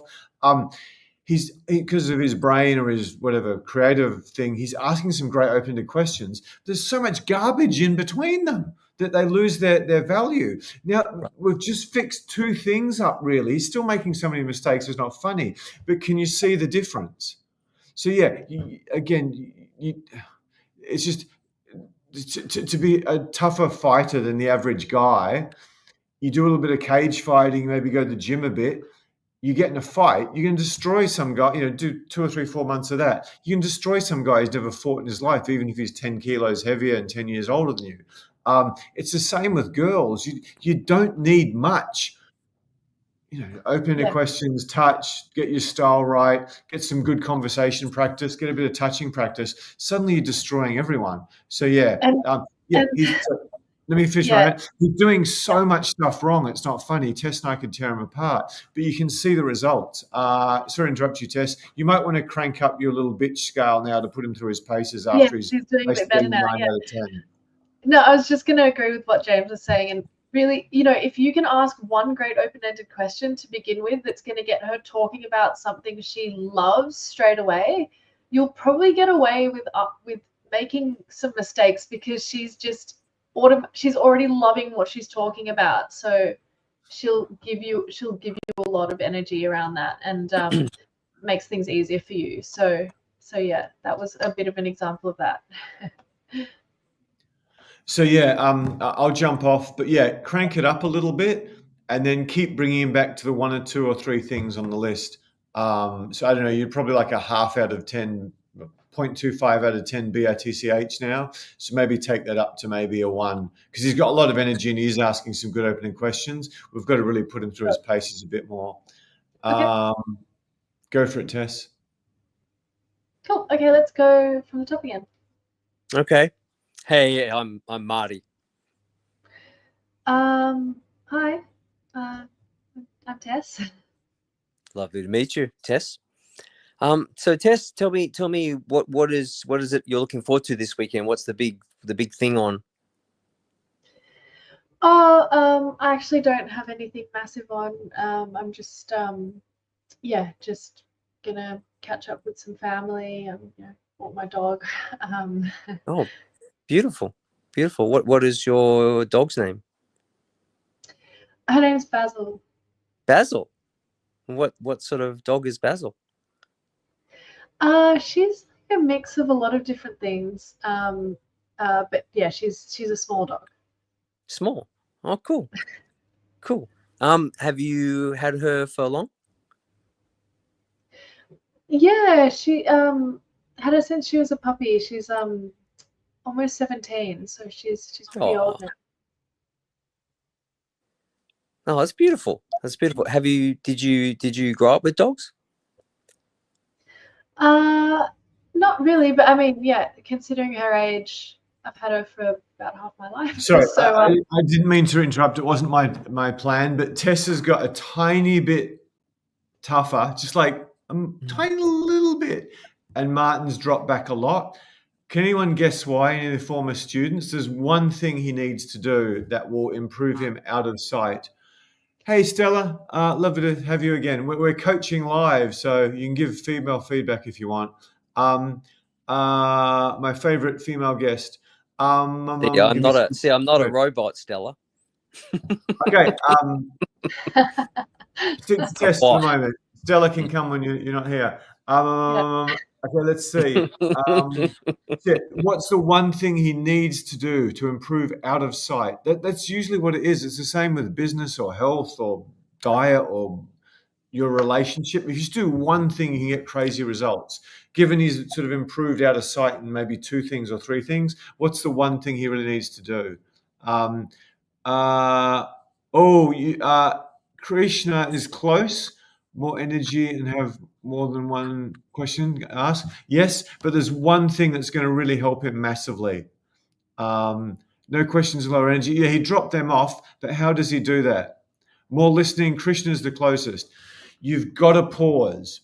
You've got to be the gangster from Pulp Fiction. You've got to be the uber cool, African American guy with the big Watson who's so confident and so relaxed and so laid back, not a needy, highly educated white guy or Asian guy. You want to be that guy. So just leave bigger pauses. We give away a lot tonight. Tess, I'm going to get banned for this again. Can we give him the Heil Hitler when he's jumping in too much? So you don't need to do the little funny moustache thing and the walk like John Cleese. just give him the Heil Hitler. I did that in Berlin Wall one time, but if I did that today, I'd probably be shot. It's one of my favorite travel photos. Anyway, back to Martin. Enough of mine. yeah, I think so you could see that I was speaking slower than you, and I think you like almost interrupted me at one stage, and so just wait until I've finished speaking. Maybe take an exhale, so I don't have to do this, and then ask your next question. Sorry, one thing. Okay, the pause is going to make him appear more confident to Tess and more relaxed and more of a big swinging dick. What else is it going to do? Can anyone guess the other massive, massive, massive benefit of pausing? It's going to be like you get the first pin and you get all the others. If he can just pause, it's going to really turn his dating and sex life around if he continues to apply it. Can anyone guess it's going to make him be much more sexy to test, especially given there's a pretty significant age gap, even though I might have stuff in common? What else is him pausing going to do? Any of my ex-students? Anyway, I won't wait. It might be lagged. Makes him seem more confident. Absolutely, Lurcher. My old man eyes aren't that good. It's going to give that considerable brain of his a chance to not ask dumb open-ended questions or stupid statements. It's going to give his considerable brain, which has come up with some excellent open-ended questions, not many as a percentage of his questions, but some really good ones. It's going to give his brain more time to come up with something good to say. So it's a complete game changer. Again, this is so much of what this stuff is about, just finding your number one sticking point and breaking through it. And Tess is an expert at that.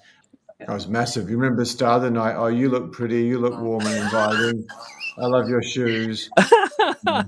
That's analytical brain going. Yeah.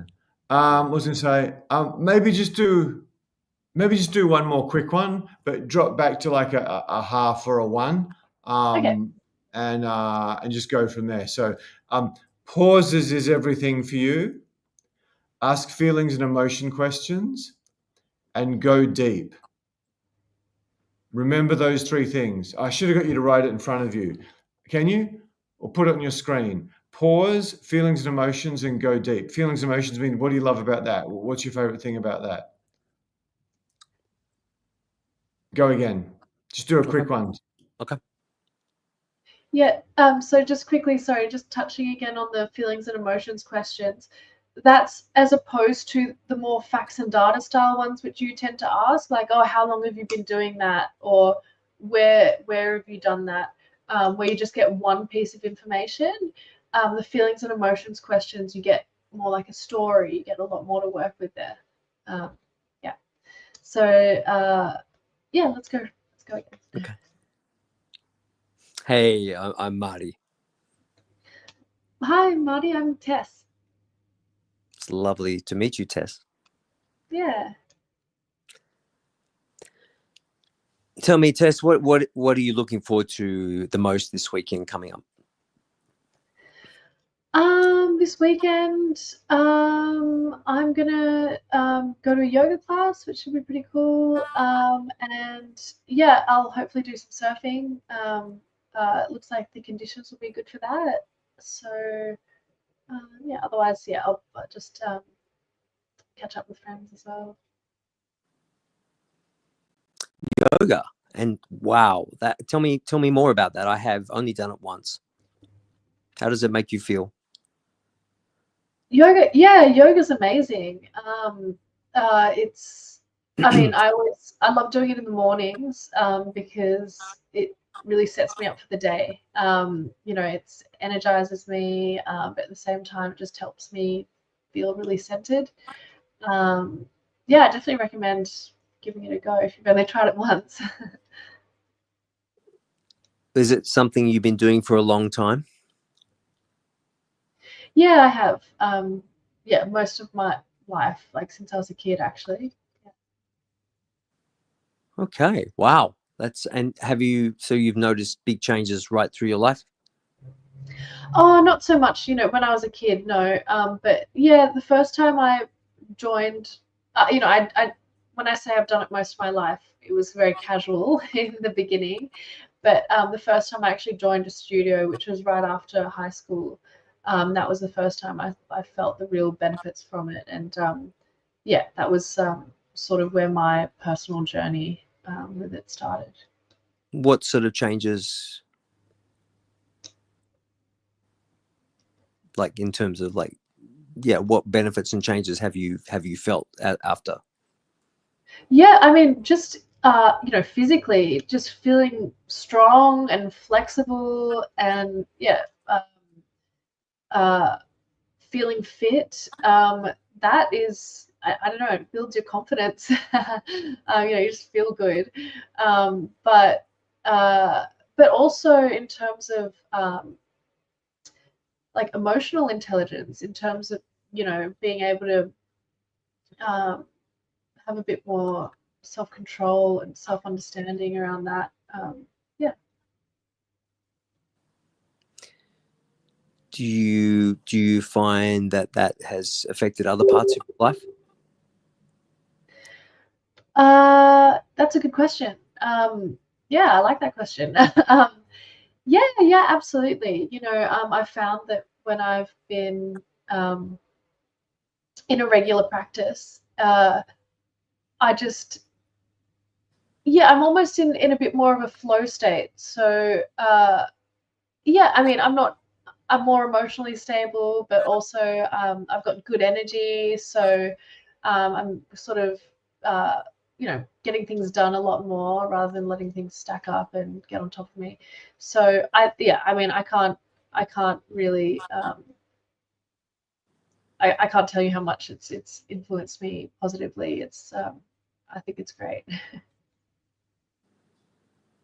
I love that. Can you tell me more? Can you tell me like a day where it really affected the day?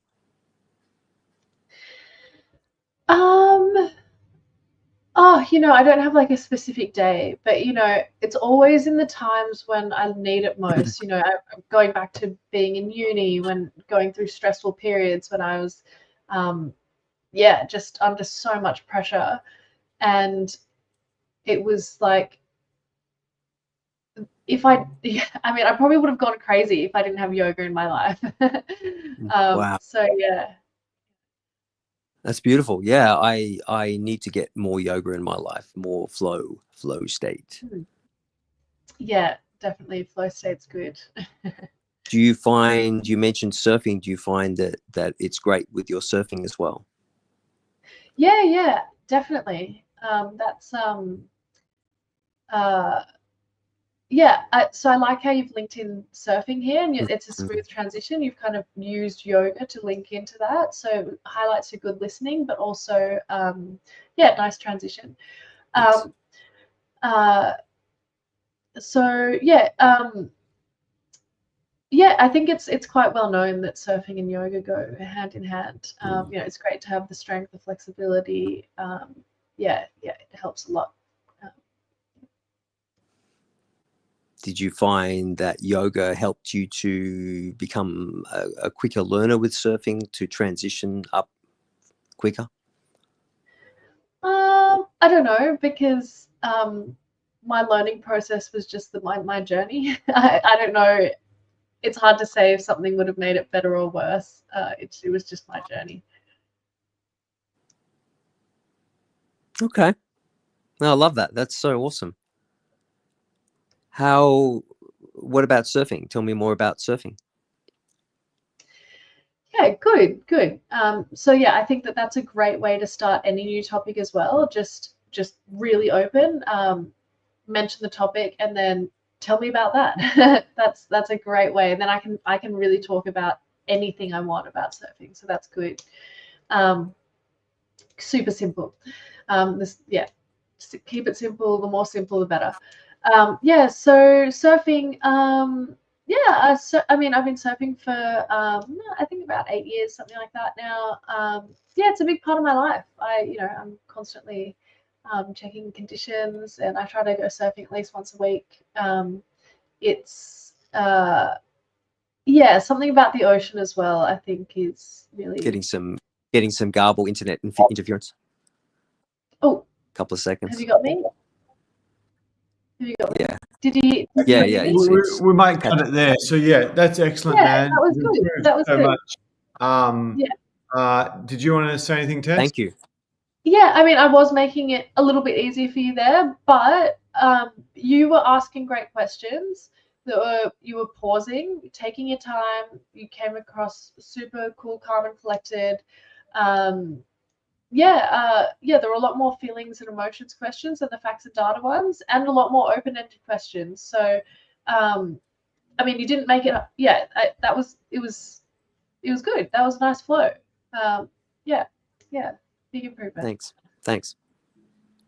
Good stuff, man. I'll just fly through it again for anyone who joined late, and for you. Definitely open. We need to slot a few more new ones in. Definitely more open-ended questions. You've got to do much shorter shares about you. You're just too long-winded. Not the sleazy opener we've covered. Much less statements. Again, this is where the pauses knock out so many other things. You'd listen for bonus information. As in what she says, the stuff she wants to talk about. Bonus information is like if she says, "What's your plan for the weekend?" "Oh, I'm doing a yoga class and have dinner with my mum, and I'm going paragliding." So what you want to do is rank those things on a peg, if you like. Dinner with my mum, that could work. Yoga could be okay if you like yoga. Paragliding sounds really, really interesting. So you give paragliding like a 9.5, blah, blah, blah. So there's all a very analytical system for talking to girls and being very successful. But you've really got to listen better for what they want. Don't interrupt. Leave more pauses. That's a huge one. We'll get back to that lately. Too needy, polite, you've fixed that. High voice, you've fixed that. Use tell me more. That's something we want to probably highlight a bit more. The big ones for you now, given how much you've improved, is pausing, feelings and emotions, and going deep. You might want to add use tell me to the end of that.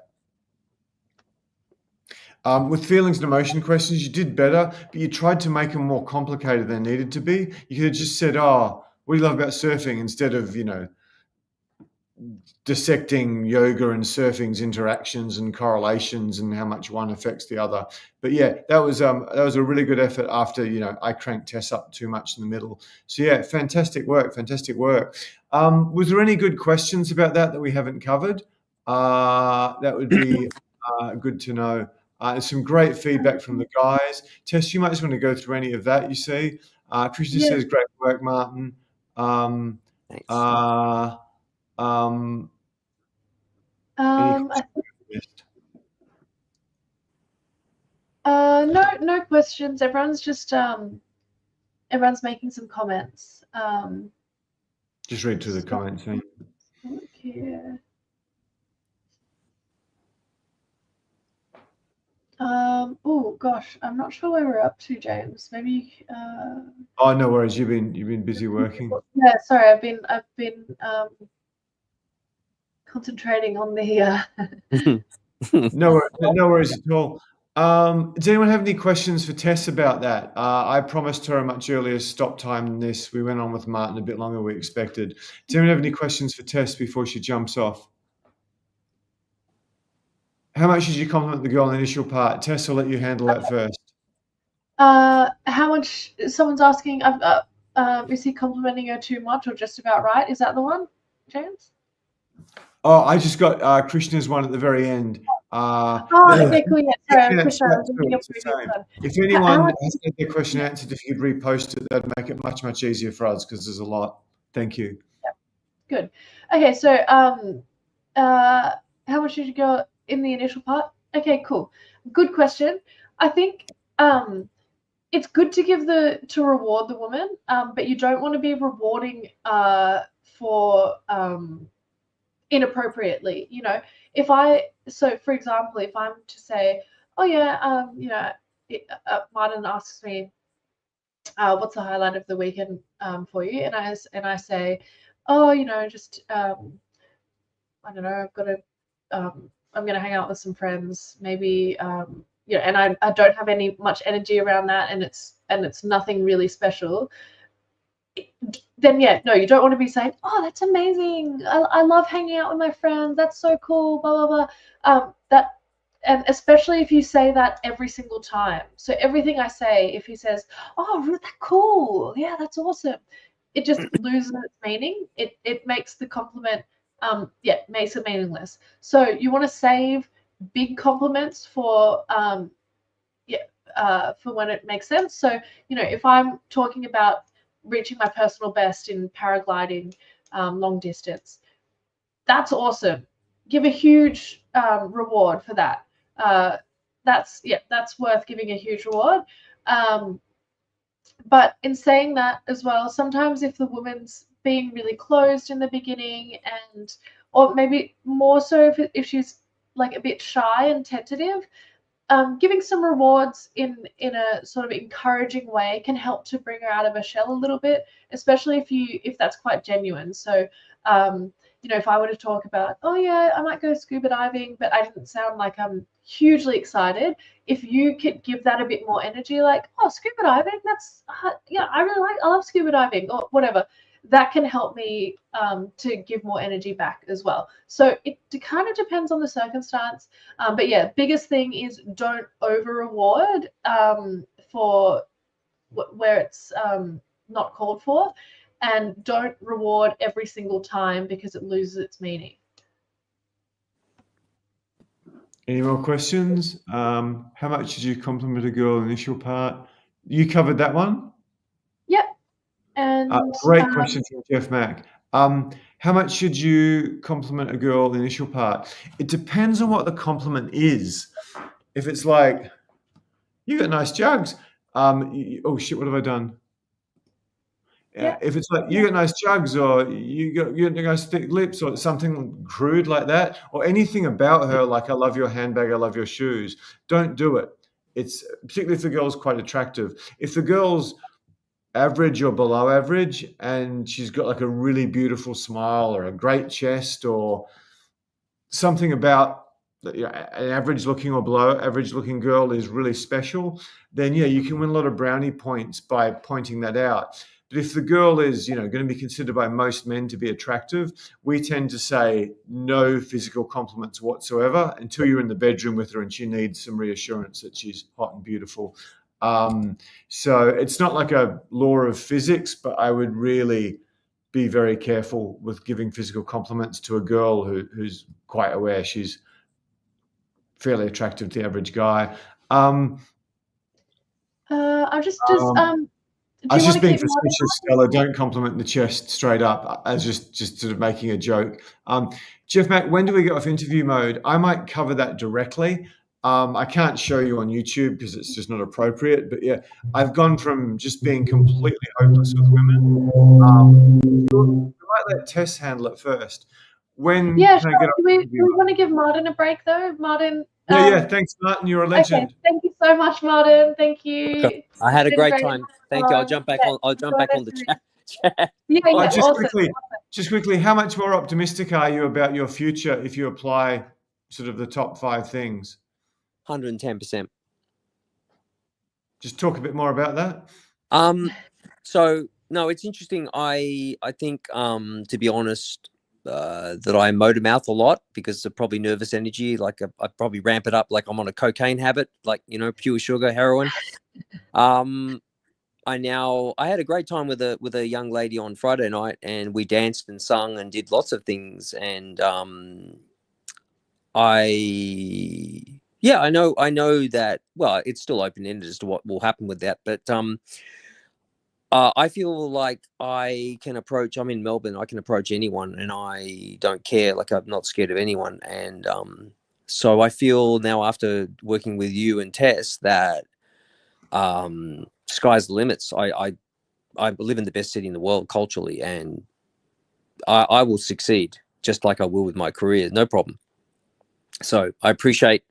Well, we're going to talk about more stuff, but I really appreciate everything that happened tonight and those sticking points. Like I can now see that I had some other issues with 1 and 2 and 3 and 4. It's just not 3 and 4. That was a bit coggy. It depends on the person. Like I'm really good in certain circumstances, obviously, and yeah. So long-winded. I'm motor mouthing again. I feel great. You changed my life, Tess. Thank you, and James. Thank you so much. So glad I came into your world, and vice versa. And I'm sure James and I will be talking about more stuff soon. But and yourself. But yeah, thank you. Good work, man. We really put you through your paces tonight. Far too much for your first call, so well done. I loved it. I loved it. Bring it. I say bring it on. Cheers, buddy. Don't See care. you then. Don't care. I'll jump back on the other thing. Thanks. See you, Martin. See you guys. Night.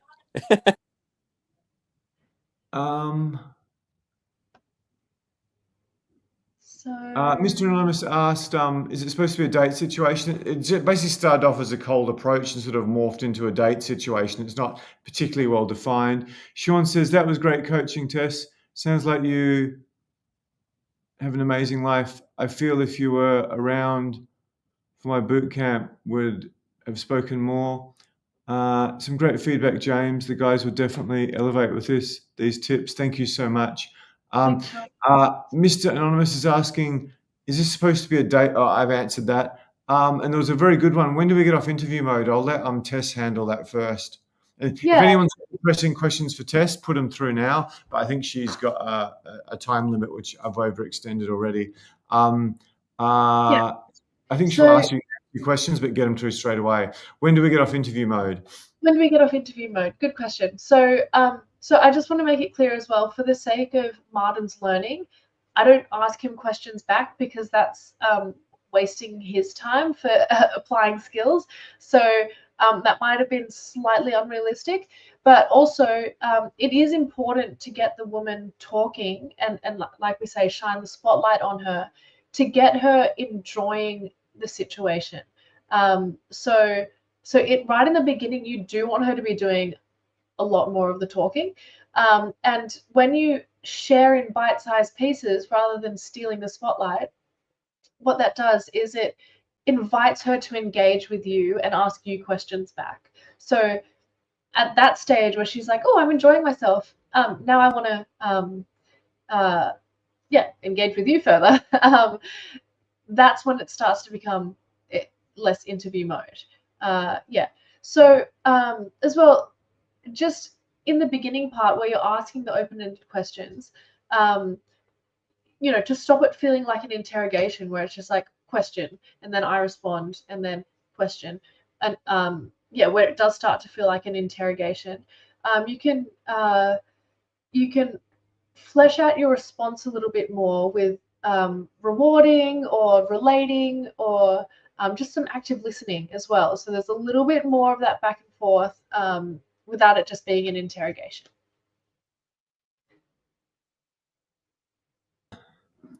Yeah, this is something that guys don't really get, and it's something we have to constantly hammer home to them. I'll probably do an infield video, one of these soon. And what you see on YouTube, and I know about a few of the guys who do it, what you see on YouTube, it's not, in many cases, it's not realistic. It's very flirty. It's often funny. Whereas if you want to get really attractive, interesting girls into bed, the basic number one secret is to ask some good questions and listen. So, but you got to sort of share a little bit about yourself in bite-sized pieces to keep it going. So I've noticed, I've almost kept metrics on this, that the lower percentage of talking I do on first and second date, the less chance I've got to screw up and say something dumb which turns her off. But also, the more she feels listened and appreciated and loved, the more I learn about her, the more she feels I respect her as a person, not just a great chest or a pretty face, the more likely I am to get her on another date and get her into bed. So I'll probably do this at some point. If I show you videos of me talking to models that I filmed, whatever, in field, this is so boring. It's just so boring. And the greatest girl I ever met in Australia, I did it on a boot camp, and I just walked up and talked to her in a bookstore, and the two guys got bored and walked off. And I was like, that's the greatest demonstration I've ever done. She's flown around the world modeling. She got a law degree, a com degree. She's amazing. She's like my perfect girl almost. But they were just bored listening to me. So there might have been an element of that with you guys tonight. A real date is not entertainment. It's not freaking entertainment. It's you and a girl connecting, and you and a girl connecting very powerfully, which means the guy asks really good open-ended questions, listens really well, then comes up with another really good open-ended question. And when it's going well for a while, you start touching, and then you touch more and more intimately until you guys are in the bed and then potentially a relationship. So just good dating technique is not entertainment. It is really boring, actually. It's really boring because it's just two people connecting. So hope that helps a few of you guys. I've sat and eavesdropped on guys who I could tell were very, very good in countries across the world. And generally that's the model. Every guy I've met who's like really world-class with women, they're an outstanding listener and a good asker of questions. There's been some guys who are on YouTube who are really good listeners, but when they go on YouTube, they turn into entertainers because that's what gets people to view and hang around. So hopefully, if anyone's got any questions on that, that's a really, really important point. Okay, last chance for a question for Tess before she takes off. I've taken her quite a bit more than I predicted. So what I'm going to do now is I'm going to take any questions for a short time. And we'll let Tess take off. And so anyone wants to hang around with the ugly, big-nosed glasses me, I'd love to answer your questions. Thank you so much, Tess. Thank you so much, Martin. And hopefully you guys got a ton of value out of that. There's so much really good stuff that was covered there tonight by either Tess or myself. And we'll be back maybe Thursday and certainly next Sunday, something else. Okay, thanks, Tess. You're Thanks amazing. so much. Nice to see some familiar names here and some new people. And thanks for your comments and questions. We love having your engagement. And most of all, thank you so much for Martin. You were awesome. You did really well. Yeah, love your attitude. You're awesome.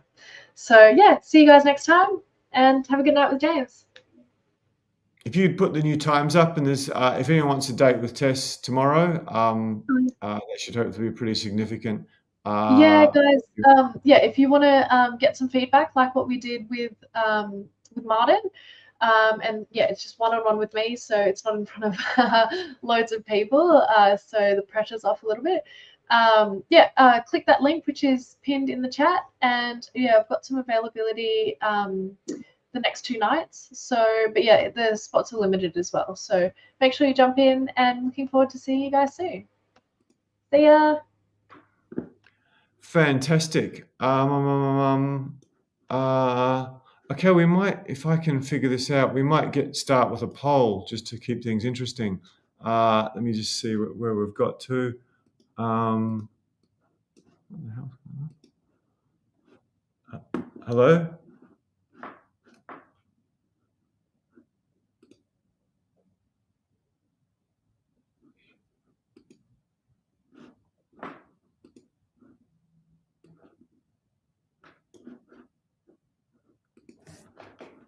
Oh, sorry, guys. I did a little tech flub. Okay, fantastic. Let me see. We've got some nice questions we want to ask you guys. Where is it? Okay, here we go. Banners. I'm teaching an old dog new trick. We've done Bicker's sticking points. Okay, here's a good one. How confident are you at approaching women? If you could just say easy, sometimes, after 12 standard drinks, rarely, rather play Russian roulette. Which one is it for you? How confident are you in approaching women? Love to get some of your answers. So yeah, if any of them are coming through, that would be great. Cool.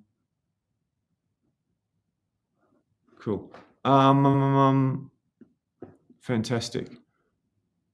So we've got lots of threes. Lots and lots of threes, rarely. Jeff Max says easy for me. That's great. So we've got quite a few threes coming through.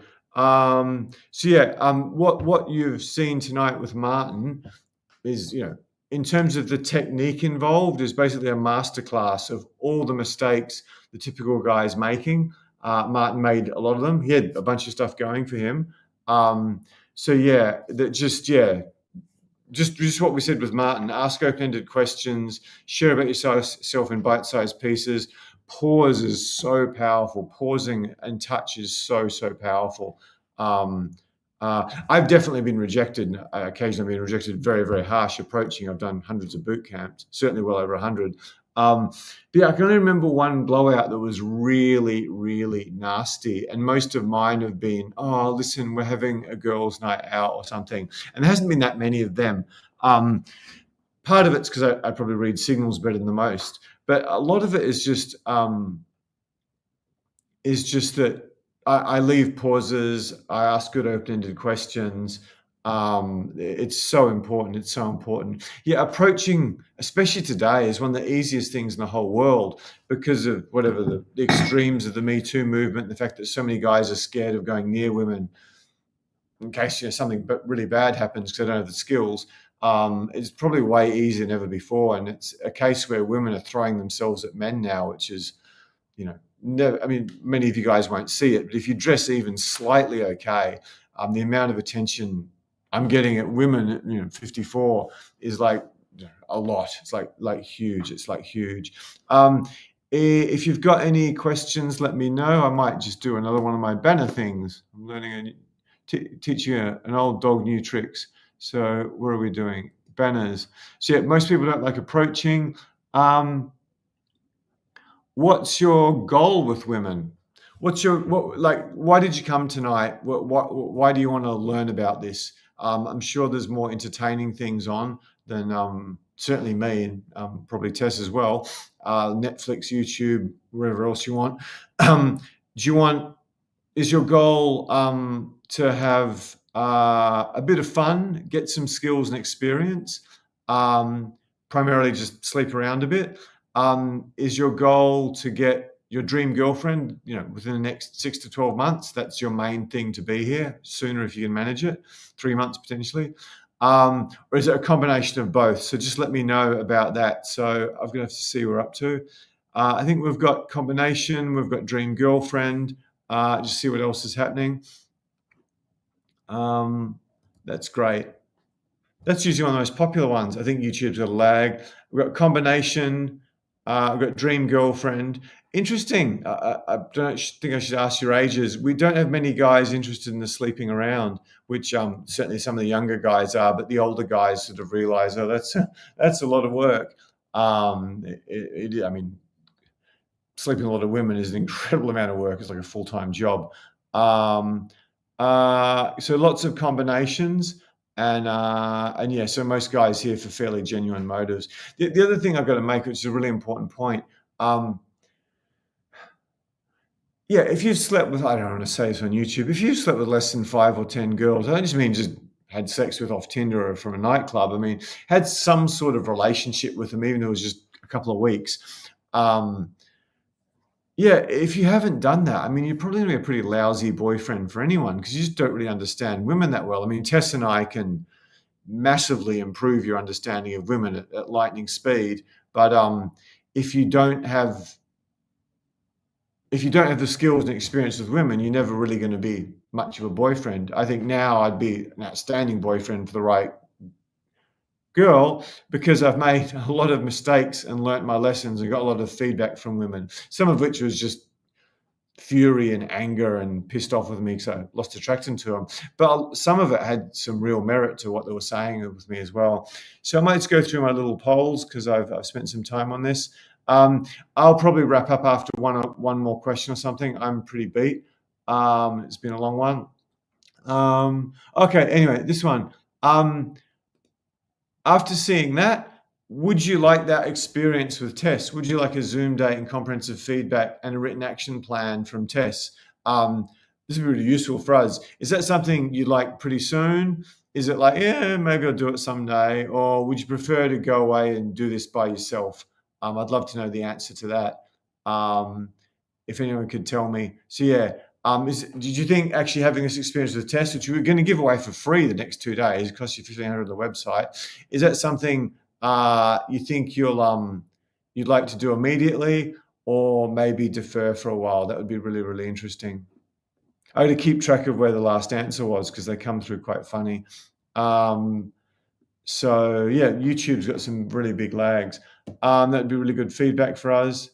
And what was the last one? Just give you a few more seconds. Any questions coming through? I'll just answer the last ones. And okay, how sad would you be if you were single or in a crappy relationship in 3 years? Would you be really unhappy? Would that not be completely ideal? Or maybe it wouldn't bother you at all? Or you think modern women are a health and wealth hazard? Which one is it for you? So we might just, I'm guessing that's sad. I didn't get there in time. So we've got some 4s. I don't know if we had a 4 before. Someone saying that would be dreadful. Path Slut, I think, says 4, as in modern women are a health and wealth hazard. Krishna says not ideal. Martin says it'd be beautiful. Luke says not ideal. Boyce 1000 says wouldn't bother me. Martin Lewis said really unhappy. Jeff Mack said not ideal. Okay, that's quite helpful. So most of you are on that bent, but it's not like a complete not a deal breaker for many of you. And yeah, we'll get back to Q&A, but if any of you guys could help us out with this feedback, we're giving something away tomorrow that usually costs $1,500. I could even able to do it. So if you give us any honest feedback on that, it would really help us. What's stopping you booking the call? Are you just too busy? There's no good slot? Maybe you don't think you really need it. You think it's just a sales call and there's no value, which is definitely not. You get what Martin got, maybe not quite as long. Are you nervous about looking silly in front of a girl you might find attractive? Or is there some other reason? If anyone could give us this feedback, that would be very, very valuable to us. We're very new to YouTube Lives, as you can probably tell by some of the little hassles. But yeah, if you give this feedback, because when we do our live webinar, we get guys just flooding into this like you can't even believe. So just any feedback you can give would be absolutely wonderful. So where was that? So if anyone has missed a question, that would be if they put it in the chat again.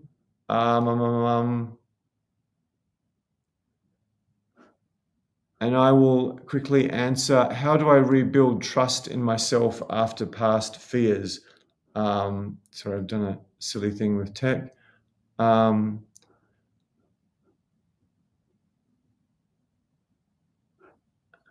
thanks so much for the feedback, guys. Martin saying sure it's worth it. Boyce is saying no time. Krishna78 says 4, which I can't remember because I'm a bit of a dill, but I'll have a look later. Any feedback on that would be absolutely wonderful for us. Because if you help us improve, because I know we can help people profoundly.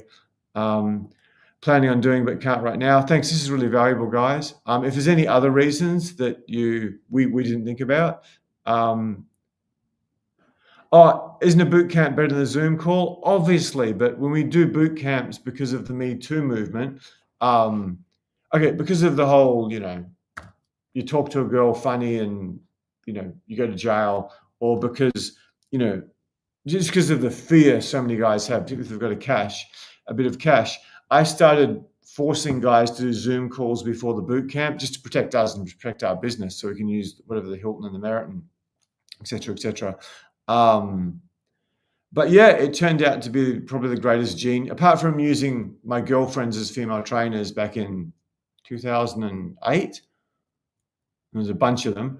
Probably the second best thing I've ever done in this business for the guys is to give a bunch of Zoom calls before the boot camp, because now guys are getting on the boot camp and they're way better before they get on the boot camp than they were when they left pre-COVID. And yeah, I can't tell you on YouTube, but the stud stories we've got, the number of guys who are married and so happy after sleeping with 20, 30, 40 women, it's 50, 100, hundreds in some cases, which is not something I aspire to. So yeah, by sorting out your style, especially your conversation, your dating skills, giving you a bunch of online content, by doing all this stuff before we get you on the boot camp, we're probably giving you 4 or 5 times more value, potentially more on the boot camp, because on the boot camp, you do get exposure to Tess and Natalia and the best coaches, but you're not getting 12, 15 hours with them, which is what you do over Zoom before. So you're getting the very, very best coaches who are usually leading a bunch of girls on the boot camp, where we take you out and you go to bookstores and bars and all this sort of thing. But yeah, they're fixing basically all the problems. And so many guys get incredible results just from the Zoom calls. We had a guy who'd never had a threesome get a foursome just from Zoom calls and helping him with his style and stuff. So yeah, thank you so much for that, Sean. Sean said quite a few nice things. The bootcamp will elevate your skills tenfold. Can't recommend it highly enough. So again, if you're interested in potentially doing the boot camp one day, there's a good question through from Steve Saunders. Remove the friend zone. How to be Ted Bundy without the killing? Is that facetious, or am I missing something? How to get out the friend zone? It's basically touch, conversation skills, good conversation skills, listening open-ended questions, going deeper, all the stuff we did with Martin, and then it's really just touch, eye contact, body language. Touch her on the shoulder, a bunch of times, just very gently on the tip of the shoulder, and then maybe touch on the small of the back. If she's sitting, touch her on the knee. Eventually take her hand when you're walking together, maybe take her hand when you're sitting on a couch. Increase the eye contact from whatever, I don't know, 40, 50% at the start of the date. If you're not very confident, up to like 80, 90% when you're getting close to close the deal. When you're getting close to close the deal, 100%. And then one of the big things that most guys can't do is to plan a date. Carefully. So yeah, that's how you get out of the friend zone. You plan the date, touch, eye contact, body language, and amazing conversation skills, which again is what we perfect for you on Zoom the whole time. Is that answering your question, Starry? Luke's saying, I've had my share of casual fun with women and prefer to find a suitable one for a relationship. That's the thing, many don't qualify. Yeah, I agree with you completely. It's very, very hard in Australia, and I haven't coached you, so I can't comment on you. But yeah, once you have the skills, it's dramatically better than it used to be. And then once you have the skills and some wings around you, some cool guys who also have the skills, so then you've got this, when you go anywhere, you've got this sort of power, because I keep talking about Charles Darwin because that's really the greatest dating coach of all time. Women aren't necessarily attracted to a Brad Pitt or something like that. They're attracted to the group of men who have the most status in a room, because women are ultimately walking around seeking protection for themselves and protection for their loved ones, at least historically. So yeah, just I think I told the story before. There was one hot guy sent into a bar, quite well dressed, t-shirt, jeans, shoes that fit. There was a very well dressed guy who walked in with, I can't remember exactly, but 3 or 4, average women who are quite nicely dressed. And there's a bunch of girls there for modeling or something like that, some beauty only job, who are very attractive.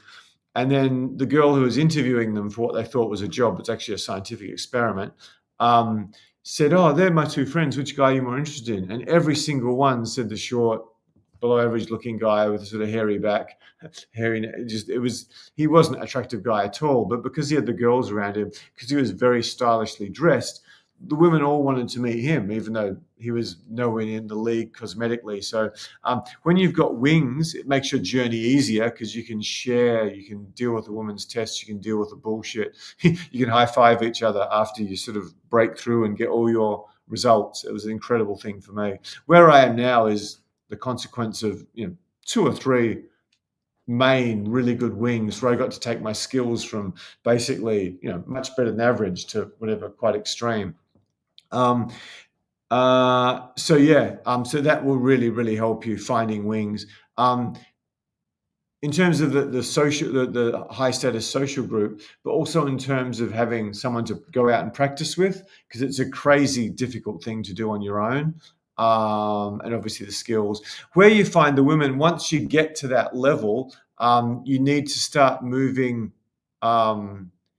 You need to start moving to meeting women on net time, like you're walking your dog by the beach, or you're walking down the street, and because you've got good reading signal skills, and because you're quite stylishly dressed, you can sense girls checking you out. Then you hold eye contact with them and you go, "Oh, she's checking me out." So maybe you wander over and very gently start a conversation with her in day game.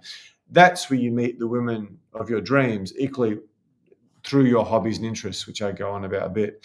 Hope that was helpful, Luke. Sorry, it wasn't a question. I'm female. Women are subconsciously attracted to the serial killer type, obviously without the killing. A study how Ted Bundy approached women. He was charismatic mystery. I'd believe that. That's. I should probably watch a documentary on that. Apparently he was. He was a very good-looking guy as well. I don't want to get into that on YouTube. There's a whole bunch of evolutionary reasons why women are. I probably won't say it, but they're attracted to things that they definitely shouldn't be. Read any compendium of female fantasies, you'll find that out. How do you quash limiting beliefs that occur in the mind, in particular that the girl's out of my league? The simple answer to that is get experience. I thought every single girl in the world was out of my league, even though I was quite successful because of an extremely abusive childhood. Maybe the greatest thing that happened to me in my journey was the first. I had a serious girlfriend who was, whatever, not the greatest person. It was just, she would let me use her vagina regularly. We had no relationship. Sorry, I'm just sheltering my leg. Her relationship was I was reasonably successful. I wore beautiful suits, and I was, I was 6'1", if I'm lucky, just 6'1", and she wanted to be with a guy like me, and I wanted to use someone's vagina regularly, and that was our first relationship. But the thing that really broke me through was the first proper girlfriend I had, the girl I loved more than all of them put together, was certainly a fly around the Americas model who had 2 degrees, 20s, even with all this modeling, who came from a wonderful family, who to me personally was the most beautiful girl I've ever seen in my life in person. As it turns out, Sean Lennon's girlfriend, Charlotte Kemp Rule or something, is probably more beautiful in my opinion, but I've never really seen anyone else. I'm obviously totally biased. So the fact that I got the most beautiful girl I've ever seen, who I fell madly in love with, who, believe it or not, she loved me too somehow,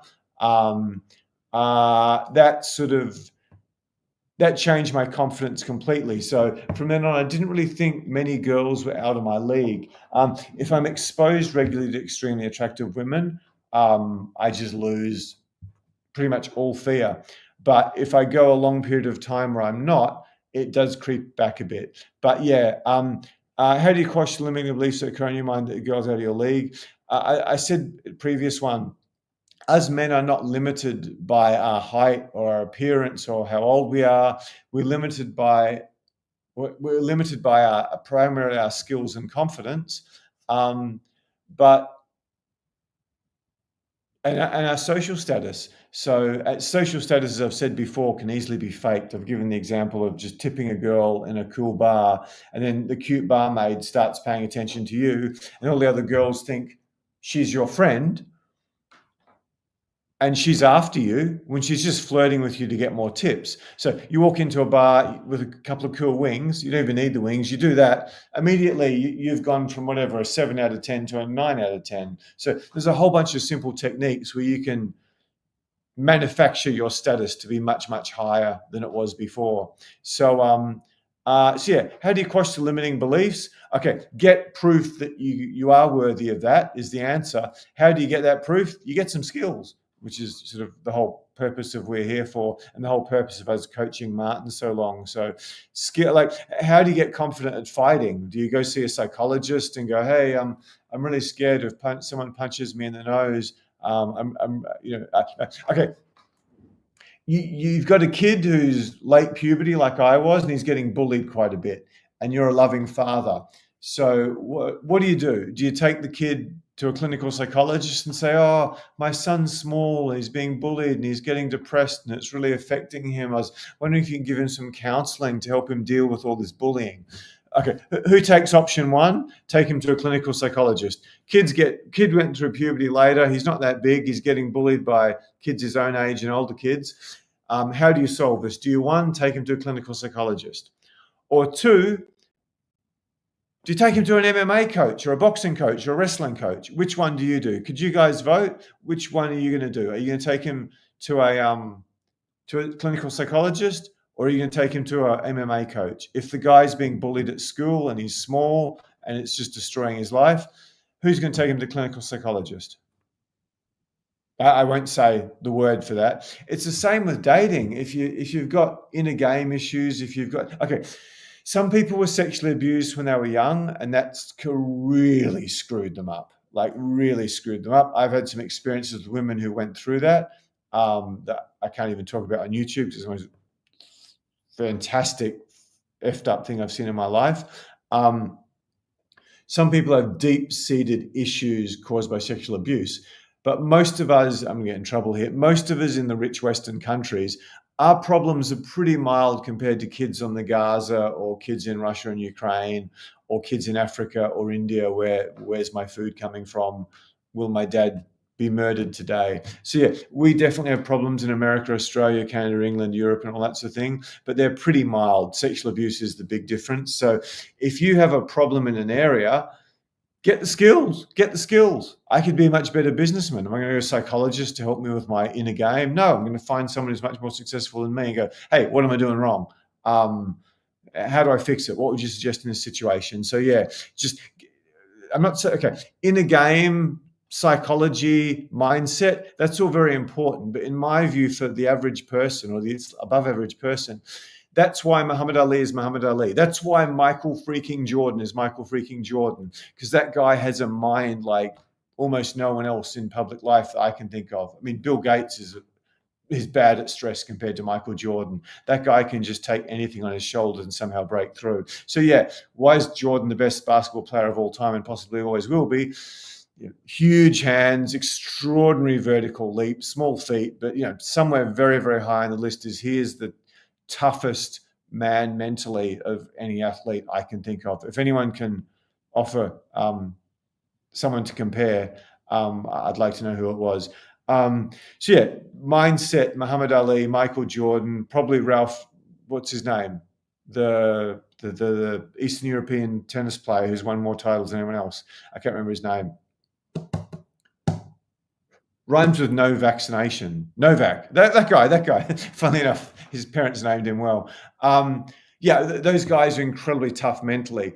And there could be people who are in that sport who don't have, great example, Goran Ivanisevic, one of the most ferocious serves in history, had a terrible mindset from what I can remember. I'm not a huge tennis fan, and never really got anywhere when he was an extraordinary tennis player with a ridiculous serve. Mindset is important at elite levels, but if you want to improve your business or not get bullied or improve with girls or improve your public speaking or improve anything, even things that are really, really frightening, improve your relationships, get the skills to be good at that thing. And I think with women, it's just huge because I'm ranting a bit here, but the dating coaches, particularly early pickup artists, guys, they sold people this absolute bunch of nonsense, all this stuff out of the game and cocky, funny and banter and all this stuff I just don't really think works. If it does work, it works with a guy who really, really knows what he's doing. They give you all this nonsense to get better with women. And then a whole bunch of guys tried for years and years and it wasn't working. And they got complaints. They said, oh, you've got inner game issues. It's like, what we told you was good. It actually works, but you've got problems with your mindset, which I'll sell you this new package to fix. I think people start blaming their mindset or their psychology, which is true. It's a factor. I mean, if you've been sexually abused as a kid or had a horrible childhood, it's a factor. I had a really horrible childhood on every metric, but I escaped sexual abuse, thankfully, which is probably one of the worst. Horrific childhood. I won't get into that now. My problems could have had a psychological aspect. But the problem was I just needed skills. I needed skills with girls. I needed skills to get a job. I needed skills to be good at my job and analytical. I needed skills to leave that job and go for a much higher paying job in sales. So hopefully that was an interesting answer to the question. Mindset is definitely important, and particularly at elite level, it can be the difference. If you're in Game 7 of an NBA final or you're in a Wimbledon final, and you're down match point, the guy who can just stay calm and focus through that is a huge advantage over someone with more talent. But if you're lousy with women and you just want to approach a few girls and get some dates and maybe get a bit more sexual experience and eventually within a month or 2 or 6 months meet someone special, you probably need skills, barring horrendous sexual abuse for extended periods of time. I'm really ranting. Luke, do you ever get, hey stranger, text message from ex-girlfriends? Do you stay in contact with exes, or is that just move on altogether? Luke, I love your questions, man. The girl I talk about is love of my life. I am still extremely, extremely, extremely close to her. Like I probably said previously, I haven't talked to her for a couple of years now because I've been very busy, but I always wish her happy birthday. And she's replying like, oh, hey, I'm great, blah, blah, blah. But the last time we talked on the phone, I mean, it's just tears streaming down my freaking face. And it touches me inside, almost connects me with God. Just even talking with her. And the second greatest woman of my life, we were in touch for many, many years, long after the last time I saw her or had sex with her or anything. But I think she just she's the woman that's so remarkable. It's almost a joke for every other girl or man I've ever met. She's a prodigy and stronger than most of my male friends psychologically. Yeah, she was just too bitter that we didn't end up together. I won't go into the details now. So yeah, I think keeping contact with people who've been very precious to you is one of the greatest things in life, even if that was a 20-year ago relationship. I'm looking forward to going back to Perth at some point to see some of my closest friends who I haven't really kept in touch with. I'm not very active on social media. So great question. It depends. Like a lot of people who maybe aren't as strong-willed as me or as, dare I say, psychologically sound, some of you might dispute that, who didn't have the horrible childhood they had to survive to get the sort of mental strength. It might just be too hard thinking about some girl who dumped you to continue to maintain the relationship. But in terms of the totality of your life, someone who's very, very special to you 20 years ago, I don't see why they're not still special now, even if just a short catch up. What was the Cold Chisel line? Catch up with a table with our friends and see which one of us can tell the biggest lies. Yeah, I don't know about the lies, but yeah, I think old friends is a very, very important metric of someone's success in life and happiness. The hey stranger text message from ex-girlfriends. Oh, sorry, I answered the wrong question, or has you already said that? Dude, it sounds like you're a high-value, successful guy who slept with your fair share of girls. Yeah, they're probably after getting you back, given, sorry, women on this call, men, if they've got a bit of cash and they're healthy and look after themselves, we age like fine wine, and women aren't so fortunate, to put it mildly. So yeah, men suck young. Life's horrible for us, unless you're a rapper or a football player. Whereas life is really, really tough for women when they get older. It's just simple biology. Women want status and protection. We want youth and beauty and pretty kids. Um, um, what do people with disabilities have to do to start dating a girl without disability? Like I was told, you can only die with a disability if you're not good. I mean, some women are very nasty. Yeah, just I mean, if you watched me as coaching Martin, there's a massive head start. All of the above, plus read signals and style and that sort of thing. And I don't know the level of your disability, but that's a really good start. Goran Ivanic did eventually win Wimbledon. Oh, that's good to know. I really like that guy. Ferocious serve. But yeah, he's a good example of someone without much mental fortitude. Greg Norman, the Australian golfer, is another one. I'm not a huge sports fan. I love playing sport. Cheap Wine and 3 Day Growth must be in the top 10 Aussie songs ever. Cold Jizz will probably have a few of them. Okay. Okay, I think I might sign off there. If anyone's got any killer questions, I think there's some spot. Anyone wants to change their life tomorrow, the call's there. We tend to get a bunch of bookings afterwards. Hopefully you guys got a ton out of Martin. It's the first time we've coached online. I probably went on a bit too long. But yeah, I hope that was really, really valuable to you guys. And thanks so much to the regulars, Martin, Stella, Luke, there's probably a few others, the German guy. Love your support. And yeah, please to keep this going, like, subscribe, ring the bell, whatever else you meant to do on YouTube, leave a nice comment. And yeah, that will help us a lot because our YouTube pays attention to this in terms of how many views we get. And the more views we get, then the more we'll be doing this because that will expose us to more people. So anyway, thanks. Love you, regulars. Hope that was huge value to you guys. Thanks, Jay Rolander. I think you're a regular too. I missed you. Jeff Mack as well. Thank you so much, Jeff. And yeah, keep smiling. Bye for now, as I used to say on a TV show. And I've still got 20 of you guys on, even though Tess has left. So that's kind of flattering to one's ego. And yeah, hopefully you all got a ton out of watching Martin. I think that's super duper valuable. Thanks, Luke. Thanks, everyone. Catch you soon. Thanks, Stella. Some great comments. Oh, put your occupation in the chat again before we sign off. I missed that. Thank you so much. And thanks for answering polls and our questions. I will go through that in some detail. Yeah, Stavros, just watch this thing in detail and just try to pick up on all the stuff the guy asked about dating girls who are not disabled in any way, and just try to pick up on as much as that as you can. That's going to get you the biggest head start of anything you can possibly do other than find world fame somehow, which is hard. And what was I going to say? Which is hard, and fame carries a whole bunch of downsides with it as well. Candlestick maker.